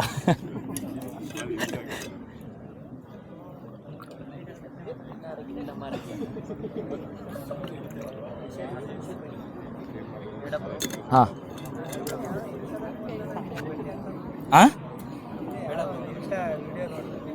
ಹಾಂ ಬಿಡ್ರಿ ಸಾಕ್ಲ ಮಣ್ಕೊಳತ್ತ ನೋಡವ ಇಲ್ಲೇ ಒಟ್ಟು ಇದೇನ ಯಾವ್ದಾ ಬಿಗ್ ಕ್ಯಾಟ್ ಅಲಯನ್ಸಸ್ ಅಂತ ಮಾಡ್ತಾರಲ್ಲ, ಬಿಗ್ ಕ್ಯಾಟ್ ಅಲಯನ್ಸಸ್ ನ ministry of environment and forest ಮಾಡ್ತಾರೋ, NTC ಅದವ್ರು ಕಂಡಕ್ಟ್ ಮಾಡ್ತಾರೆ, NTC ಅದವ್ರು ಮಾಡ್ತಾರೆ. ಮತ್ತು NTC ಎದ್ರ ಬರ್ತದ್ರೆ ministry of environment and forest under ಬರ್ತದೆ. ಬಟ್ ಕಂಡಕ್ಟ್ ಮಾಡೋರು ಯಾರಂದ್ರೆ ಬಿಗ್ ಕ್ಯಾಟ್ ಅಲಯನ್ಸಸ್ NTC. ಎಲ್ಲಿ ಹೋಸ್ಟ್ ಮಾಡತ್ತಾರ? ಡೆಲ್ಲಿದಾಗ. ಎಷ್ಟನೇ ಎಡಿಷನ್ ಇದು? 1ನೇದ 2ನೇದ 3ನೇದ? First edition big cat alliances. First edition ಯಾವ ಪ್ರಾಜೆಕ್ಟ್ ಅನ್ನು ಕೊಮ್ಯಾಮರೇಟ್ ಮಾಡಕ್ಕೆ ಸ್ಟಡಿ ಇದನ್ನ ಮಾಡ್ತಾರೆ ಬಿಗ್ ಕ್ಯಾಟ್ ಅಲಯನ್ಸಸ್ ಅಂತ. ಎಷ್ಟು ವರ್ಷದ ಮಾಡ್ತಾರ? ಆಪ್ಷನ್ ಕೊಡ್ತೀನಿ. Project tiger, project elephant, project lion. Project ಟೈಗರ್ದ 50 ವರ್ಷ, ಪ್ರಾಜೆಕ್ಟ್ ಟೈಗರ್ದ 150 50 ವರ್ಷ. 1973ರಿಂದ 23ರಾಗ ಲಾಂಚ್ ಮಾಡ್ತಾರೆ. ಇಂಡಿಯಾ ಮಾಡ್ತಾರೆ. ಇಂಡಿಯಾ ಬಿಗ್ ಕ್ಯಾಟ್ ಅಲಯನ್ಸಸ್ ಅಂತ ಬರ್ತದೆ. ಅಥವಾ ದೊಡ್ಡ ಬೆಕ್ಕುಗಳ ಸಂಘಟನೆ ಅಂತ ಕರಿತೀವಿ. ಎಷ್ಟು ದೊಡ್ಡ ಬೆಕ್ಕುಗಳದಾವ್ ಏನ? ಮಜ್ಗಾಡ ಮರ್ಜಾಲ ತರ. ಎಷ್ಟು ಅದಾವ ದೊಡ್ಡ ಬೆಕ್ಕುಗಳ? 7 ದೊಡ್ಡ ಬೆಕ್ಕುಗಳದಾವ. ನೆನಪದಾವಲ್ಲ ದೊಡ್ಡ ಬೆಕ್ಕುಗಳೆಲ್ಲ? ಸಾಕು. ನೆಕ್ಸ್ಟ್ ಎಲ್ಲಿ ಮಾಡ್ತಾರೆ ಅಂದ್ರೆ ಇಂಡಿಯಾ ಹೋಸ್ಟ್ ಮಾಡತ್ತಾರೆ ಡೆಲ್ಲಿ ಒಳಗೆ. ನೆನಪಿಟ್ಕೋರಿ, ಇದು ಮಲ್ಟಿ ನ್ಯಾಷನಲ್ ಕಂಟ್ರಿಗಳೆಲ್ಲ ಪಾರ್ಟಿಸಿಪೇಟ್ ಮಾಡ್ಬೋದು. ಯಾರು ಮಾಡ್ತಿರ್ತಾರೆ ಅಂದ್ರೆ NTC. ಇವು ಟೈಗರ್ ರಿಸರ್ವ್ಗಳನ್ನ ಘೋಷಣೆ ಮಾಡೋರು ಯಾರಂದ್ರೆ NTC ಎದಾರ ಮಾಡ್ತಾರೆ. ಟೋಟಲ್ ಇಂಡಿಯಾದ ಟೈಗರ್ ರಿಸರ್ವ್ಗಳು ಎಷ್ಟದಾವ ಅಂದ್ರೆ 58 ಟೈಗರ್ ರಿಸರ್ವ್. ರೀಸೆಂಟ್ ಆಗಿದ್ದ 58ನೇದ ಯಾರ್ರೀ? ಮಾಧವ. ಎಲ್ಲಿ ಬರ್ತದೆ ಮಾಧವ? ಎಲ್ಲಿ? ಮಧ್ಯಪ್ರದೇಶ್. ಬೆಂಕಿ. ನೆನಪಿರ್ತಾವಲ್ಲ ಮಧ್ಯಪ್ರದೇಶ್. ಹಿಂಗೆ ಬಂದಾಗ ಹೇಳ್ರಿ ನಾನು ನವರ್ದೇಯಿ ಸ್ಯಾಂಚುರಿ ಅಂತ ರೀಸೆಂಟ್ ಆಗಿ ನ್ಯೂಸ್ನಾಗ ಇತ್ತಿದ್ದು. ಎದ್ರ ಸಲ್ಮಾನ್ ನ್ಯೂಸ್ನಾಗ ಮಾಡಿದ್ರು ನವರ್ದೇಯಿ? ಚೀತಾ. ಚೆಸ್. Very good. ಇಂಡಿಯಾದಾಗ ಕೇಳಿದತ್ತೇಳಿ ಚೀತಾಗಳು ಬಂದಾವ. ಚೀತಾಗಳು ನಾವು ಏನ್ ಮಾಡ್ತೀವಿ? ಚೀತಾಗಳು ಇಂಟ್ರೊಡಕ್ಷನ್ ಟು ಇಂಡಿಯಾ ಅಂತಂದ್ರೆ ರೀಇಂಟ್ರೊಡಕ್ಷನ್ ಟು ಇಂಡಿಯಾ ಅಂತ ಪ್ರಾಜೆಕ್ಟ್ ಐತಿ. ಈ ಪ್ರಾಜೆಕ್ಟ್ ಒನ್ ಲೈನ್ದಾಗ ಕೊಡ್ತಾರೆ. Cheetah reintroduction project. Cheetah introduction project ಅಂದಾಗ ಚೀತಾ ರೀಇಂಟ್ರೊಡಕ್ಷನ್ ಪ್ರಾಜೆಕ್ಟ್ ಅಂತ ಕರಿತೀವಿ. ಯಾವ ಇಯರ್ದಾಗ ತರ್ತಾರೆ ಇದು? 2025, 24, 20 ಎರಡ್ರಾಗ 2022 ಅಲ್ಲ? 2022ರಾಗಲ್ಲ ಫಸ್ಟ್ ಬ್ಯಾಚ್ ಬಂದಿದೆ. 2022 ತರ್ತಾರೆ ರೀಇಂಟ್ರೊಡಕ್ಷನ್ ಆಫ್ ಚೀತಾ. ಯಾಕಂದ್ರೆ ಚೀತಾ ಇಂಡಿಯಾದಾಗ ಇದ್ದು ಎಕ್ಸ್ಟಿಂಕ್ಟ್ ಆಗಿರ್ತಾವ. ಯಾವ ಇಯರ್ದಾಗ ಚೀತಾ ಬಿಟ್ಟು ಹೋಗೋ ನಮ್ಮ 52ರಾಗ 1952ರಾಗ ಇಂಡಿಯಾದಿಂದ ಚೀತಾ ಎಕ್ಸ್ಟಿಂಕ್ಟ್ ಆಗಿರ್ತಾವ. ಗೊತ್ತಾಗತ್ತಲ್ಲ? ರೆಡ್ ಡಾಟಾ ಬುಕ್ಸ್ನಾಗ ಎಕ್ಸ್ಟಿಂಕ್ಟ್ ಅಂತಂದಾಗ ಲಾಸ್ಟ್ ಬಂದಾಗ ಅದ್ರೊಳಗೆ ಚೀತಾ ಬಂದಾಗ 3 ಕಂಟ್ರಿದಿಂದ ತರ್ತೀವಿ. ಎಲ್ಲಿ ತರ್ತೀವ್ರಿ? Namibia, Botswana, South Africa. Namibia, Botswana, South Africa. ಹಂಗೆ ಇಂಡಿಯಾದಾಗ ಚೀತಾ ಇರು ಸಲ್ಮಂದ ಎಷ್ಟು ವನ್ಯಜೀವಿ ಧಾಮಗಳದ ಅಥವಾ ಎಷ್ಟು? 3 ಅದಾವ. 3 ಹೇಳ್ರಿ. ಒಂದೇದು ಯಾವ್ದ? Kuno national park. Next Gandhi Sagar. ಈ ಕೂನೋ ಗಾಂಧಿ ಎಲ್ಲಿ ಬರ್ತಾವ? ಮಧ್ಯಪ್ರದೇಶ್. ನೆಕ್ಸ್ಟ್ ನವರ್ದೇಯಿ, ಮಧ್ಯಪ್ರದೇಶ್. ಇವು 3 ಮಧ್ಯಪ್ರದೇಶದಾಗ ಬರ್ತಾವ. ಅಥವಾ ನವರ್ದೇಯಿ ಸ್ಯಾಂಚುರಿ ಒನ್ ಲೈನರ್ದಾಗ ಹಾಕಿ ನವರ್ದೇಯಿ ವನ್ಯಜೀವಿ ಧಾಮ ಬರ್ತದೆ. ಇದು ಯಾವ ಒಂದು ಸ್ಪೀಸೀಸ್ಗೆ ಅಥವಾ ಹ್ಯಾಬಿಟೇಟ್ ಅಥವಾ ವಾಸಸ್ಥಳ ಕಲ್ಪಿಸತೈತೆ ಅಂದಾಗ ಚೀನಾದಾಗ ಚೀತಾ ಸಲ್ಮಾನ್. ನೆನಪಿರ್ತೈತಲ್ಲ? ಮಧ್ಯಪ್ರದೇಶದಾಗ ಬರ್ತಾವ. ಯಾವ? ಒಂದೇದು ಯಾವ್ದ? Kuno national park. 2ನೇದು ಯಾವ್ದ್ರ? ಗಾಂಧಿ ಸಾಗರ. 3ನೇದು ಯಾವ್ದಂದ್ರ ನವರಾದೇವಿ. ಈಗ ಹೇಳ್ರಿ ಮಧ್ಯಪ್ರದೇಶದಾಗ ಚೀತಾ ಮೂವ್ಮೆಂಟ್ ಅಂತ ಮಾಡ್ತಾರೆ. ಇದಕ್ಕೆ ಮಾಡ್ತಾರೆ ಚೀತಾ ಮೂವ್ಮೆಂಟ್. ಯಾವ್ದ? ಕೇನ್ ಬೆಟ್ವಾ ನದಿ ಜೋಡಣೆ ಸಲ್ಮಾನ್ ಮಾಡ್ತಾರೆ. ಕೇನ್ ನದಿಗೆ ಯಾವ ಡ್ಯಾಮ್ ಕಟ್ಟತ್ತಾರ? ದದ್ವಾನ್ ಡ್ಯಾಮ್. ನೆನಪಿರ್ತೈತಲ್ಲ? ಭಾರತದ ಮೊದಲ ನದಿ ಜೋಡಣೆ ಅಂತ ಬಂದ್ರ ಕೇನ್ ಬೆಟ್ವಾ. Very good. ಕೇನ್ ಬೆಟ್ವಾ ನದಿ ಜೋಡಣೆ ಮಾಡೋದ್ರಿಂದ ಯಾವ ನದಿಗೆ? ಇದನ್ನ ಯಾವ ಏರಿಯಾಕ? ಬುಂದೇಲಖಂಡ ರೀಸನ್. ಯಾವ 2 ಸ್ಟೇಟಿಗೆ ಸಂಬಂಧಿಸೈತಿದ? ಮಧ್ಯಪ್ರದೇಶ ಮತ್ತ ಉತ್ತರ ಪ್ರದೇಶ್. Very good. ನೆನಪದಲ್ಲ? ನೆಕ್ಸ್ಟ್ ಇದೆ ರೀಸೆಂಟ್ ಆಗಿ CPO ಪೋರ್ಟಲ್ ಅಂತ ಮಾಡ್ತಾರೆ. CPO ಅಂತ ಇದು ಫುಲ್ ಫಾರ್ಮ್ ಹೇಳ್ತಾನೆ. CPO ಪೋರ್ಟಲ್ ಫುಲ್ ಫಾರ್ಮ್ ಹೇಳ್ಬೇಕು. Central ಪ್ರಭಾರಿ officer. CPO ಅಂದ್ರೆ ಸೆಂಟ್ರಲ್ ಪ್ರಭಾರಿ ಆಫೀಸರ್. ಯಾರು ಮಾಡ್ತಾರೆ? ನೀತಿ ಆಯೋಗ. ನೀತಿ ಆಯೋಗ. Very good. ನೀತಿ ಆಯೋಗ ಅಂತೂ ರೀಸೆಂಟ್ ಆಗಿ ನ್ಯೂಸ್ನಾಗ ಐತೆ. ಯಾಕಂದ್ರೆ ನೀತಿ ಆಯೋಗದ ಚೇರ್ಮನ್ ಯಾರು ಇರ್ತಾರ ಅಂದ್ರೆ Pradhan Mantri. Vice chairman ಯಾರಾಗ್ಯಾರ recent ಆಗಿ ಅಪಾಯಿಂಟ್? ಯಾರ? ಅಶೋಕ್ ಲಹಿರಿ. CEO ನೀವು ಅಪಾಯಿಂಟ್ ಆಗ್ಯಾರ ನೋಡಿ. CEO ನಿಧಿ ಚಿಬ್ಬಾರ್. ಇವ್ರು 3 ಮಂದಿ ಅಪಾಯಿಂಟ್ ಆಗ್ಯಾರ. 2015ರಾಗ NITI Aayog ಬರ್ತೈತಿಲ್ಲ? National institution for institution ಅದ institution for transforming India. NITI Aayog ಬಂದಾಗ ಅದಕ್ಕೆ ವೈಸ್ ಚೇರ್ಮನ್ ಯಾರು ಇರ್ತಾರ ಅಂದ್ರೆ Pradhan Mantri default. Vice chairman recent ಆಗಿ ಯಾರಂದ್ರ ಮೊದಲು ವೈಸ್ ಚೇರ್ಮನ್ ಅಂದ್ರೆ ಅರವಿಂದ್ ಪಣಗಾರಿಯಾ. ಪ್ರೆಸೆಂಟ್ ಇರೋರು ಅಶೋಕ್ ಲೆಹರಿ. CEO ಯಾರು ಬರ್ತಾರಂದ್ರ ನಿಧಿ ಚಿಬ್ಬಾರ್. ಇದು ಎದಕ್ಕೆ ಹೇಳತ್ತಂದ್ರೆ CPO ಪೋರ್ಟಲ್ ಅಂತ ಮಾಡ್ತಾರೆ. ಈ CPO ಪೋರ್ಟಲ್ ಫುಲ್ ಫಾರ್ಮ್ ಏನಂದ್ರೆ ಸೆಂಟ್ರಲ್ ಪ್ರಭಾರಿ ಆಫೀಸರ್ ಅಂತ ಕರಿತೀವಿ. ಇದು ಬಂದಾಗ 2 ಬರ್ತಾವ ನೀತಿ ಆಯೋಗದವ್ರು. Aspirational block programme, aspirational district programme. Aspirational ಬ್ಲಾಕ್ದಾಗ ಎಷ್ಟು ಬ್ಲಾಕ್ಸ್ಗಳು ಅದಾವ? ಬ್ಲಾಕ್ಗಳು 500 ಅದಾವ, 112 ಅದಾವ. ಎಟ್ಟ ಬ್ಲಾಕ್ಗಳು ಎಷ್ಟು ಅದಾವ ಹೇಳಿ? 500, 112 ಪಕ್ಕ ಹೇಳ. 112 ಆಸ್ಪಿರೇಷನಲ್ ಡಿಸ್ಟ್ರಿಕ್ಟ್ಗಳು. ಕರೆಕ್ಟ್. ಬ್ಲಾಕ್ಗಳು ಎಷ್ಟು? 500 ಬರ್ತಾವ. ಉಲ್ಟಾ ಆಸ್ಪಿರೇಷನಲ್ ಡಿಸ್ಟ್ರಿಕ್ಟ್ಗಳು ಬಂದಾಗ ಎಷ್ಟು ಅದಾವ ಅಂದ್ರೆ 112. ಆಸ್ಪಿರೇಷನಲ್ ಬ್ಲಾಕ್ಸ್ಗಳು ಬಂದಾಗ 500 ಇದು ಎರಡು ಏನು ಇಂಪ್ಲಿಮೆಂಟ್ ಮಾಡೋರು ಯಾರಂದ್ರೆ ನೀತಿ ಆಯೋಗದವ್ರು. ಅದಕ್ಕೆ ಹೇಳಿ ಈ ಸಿ ಪಿ ಒ ಪೋರ್ಟಲ್ ಎದಕ್ಕೆ ಲಿಂಕ್ ಮಾಡಿದಂದ್ರೆ CPO ಪೋರ್ಟಲ್ ತಂದಿದ್ದು ಉದ್ದೇಶ ಅದೈತೆ ಗೊತ್ತಾತಲ್ಲ. ನೀತಿ ಆಯೋಗದ ಬರ್ತದಲ್ಲ national institution for transforming India ಅಂದ್ರೆ ಇಂಡಿಯನ್ ಟ್ರಾನ್ಸ್ಫಾರ್ಮ್ ಮಾಡ್ಬೇಕಾರೆ ಏನು ಇಂಪ್ಲಿಮೆಂಟ್ ಮಾಡ್ಬೇಕಲ್ಲ ಅದಕ್ಕೆ ಮಾಡ್ತಾರೆ. ಇವು ಆಸ್ಪಿರೇಷನಲ್ ಬ್ಲಾಕ್ ಆಸ್ಪಿರೇಷನಲ್ ಡಿಸ್ಟಿಕ್ ಅಂತ ತರ್ತಾರೆ. ಎದ್ರ ಸಲ್ಮನ್ ತರ್ತಾರೆ ಅಂದ್ರೆ ಡಿಸ್ಟಿಕ್ಗಳು ಅಂದ್ರೆ ದೊಡ್ಡೂರಿ ಒಂದೊಂದು ಡಿಸ್ಟಿಕ್ಗಳನ್ನ ಹಿಡಿದಿರ್ತಾರೆ. ಆ ಡಿಸ್ಟಿಕ್ಗಳನ್ನ ಅಭಿವೃದ್ಧಿ ಮಾಡ್ಬೇಕಂತ ಏನ್ ಮಾಡ್ತಾರೆ ಸೆಂಟ್ರಲ್ ದಿಂದ ಯೋಜನೆಗಳನ್ನ ಮರ್ಜ್ ಮಾಡ್ತಿರ್ತಾರೆ. ಹೇಳಿದ್ನದು ಯಾವ ಫಾರ್ಮುಲಾ ಮೇಲೆ ವರ್ಕ್ ಆಕತ್ ಹೇಳ್ರಿ 3C ಫಾರ್ಮುಲಾ ಅಂತ ಹೇಳಿ ನೆನಪೈತಿ. 3C ಫಾರ್ಮುಲಾ ಎದ್ರ ಬರ್ತಾವೆ ಹೇಳ್ರಿ.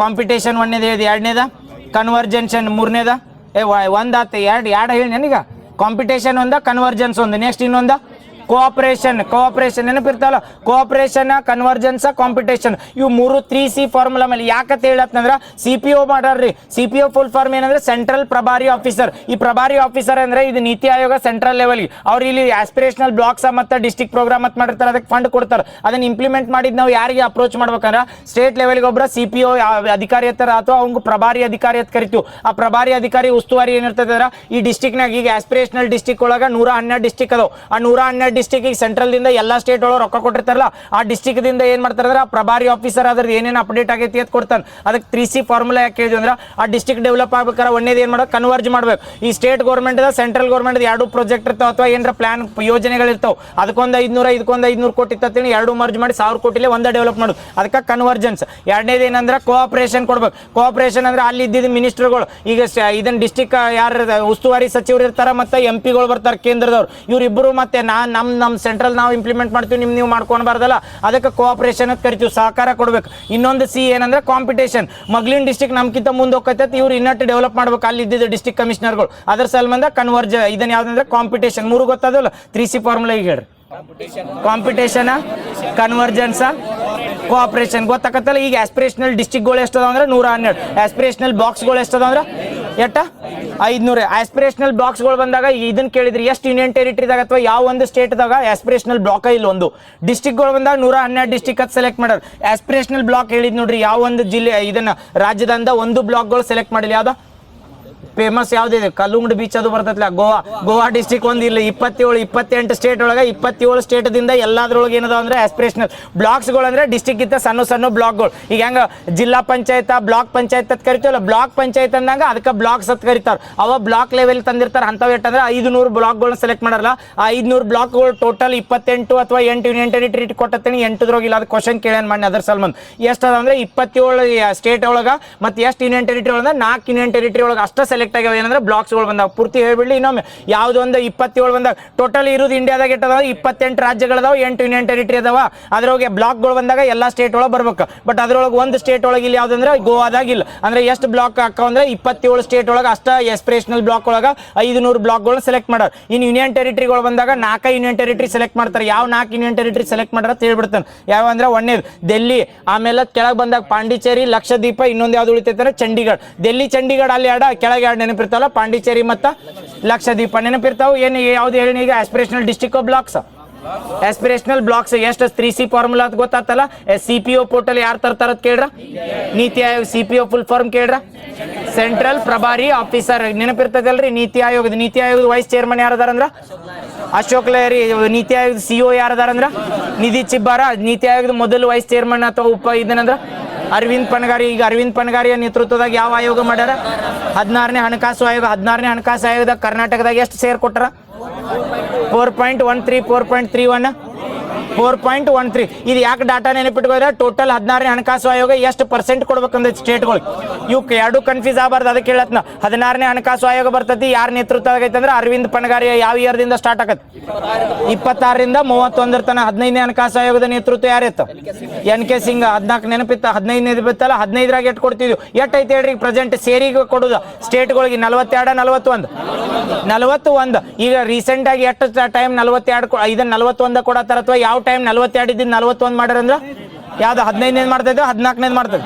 14ನೇ ಹಣಕಾಸು ಆಯೋಗದಾಗ 14ನೇ ಹಣಕಾಸು ಆಯೋಗದಾಗ 42 ಇತ್ತು. ಆ ಟೈಮ್ನಾಗ ಏನಾಗ್ತಿದ್ರೆ ಜಮ್ಮು ಕಾಶ್ಮೀರ ಏನು ಡಿವೈಡ್ ಆದ union territory ಆದಲ್ಲ Jammu Kashmir Ladakh.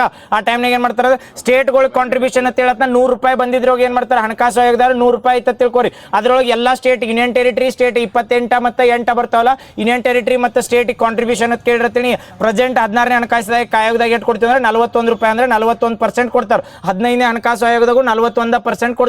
But ಇದನ್ನ 14ನೇ ಹಣಕಾಸು ಆಯೋಗದಾಗ ಸರ್ವೆದಾಗ ಇರ್ತಾನೆ 42 ಇತ್ತು. ಆ 2 ಇದ್ದಿದ್ದು 1 ಯಾವ್ದಕ್ಕೆ ಅಂತಂದ್ರೆ ಆ 1 ಏನು ಮಾಡಲ್ಲ 1% ಅಂದಾಗ ₹100 ಬಂದಾಗ ಅದ್ರಾಗ ₹1 ಕಂಪಲ್ಸರಿ ಜಮ್ಮು ಕಾಶ್ಮೀರ ಲಡಾಖಿಗೆ ಕಂಪಲ್ಸರಿ ಕೊಡ್ಬೇಕು. ಈಗ 41% ಉಳ್ಕಿದ್ದ ಸ್ಟೇಟ್ಗಳಿಗೆಲ್ಲ ಕೊಡ್ತಾರೆ. ಆ ಉಳ್ಕಿದ್ದ ಸ್ಟೇಟ್ ಒಳಗೆ ಕರ್ನಾಟಕದ ಕಾಂಟ್ರಿಬ್ಯೂಷನ್ ಎಷ್ಟು ಕೊಡ್ತಾರೆ ಅಂದ್ರೆ ₹4.13 ಬರ್ತೈತೆ ಅದ್ರಾಗ. ಅಂದ್ರೆ ಟೋಟಲ್ 100 ಹತ್ತ ಹಿಡ್ದಾಗ ಅದು ಪರ್ಸೆಂಟೇಜ್ ಮಾಡಿದಾಗ ಕೋಟಿ ಗಟ್ಟಲೆ ಹೋಗ್ತೈತೆ. ನೆನಪಿರ್ತೈತಲ್ಲ 4.13 ಸಾಕ.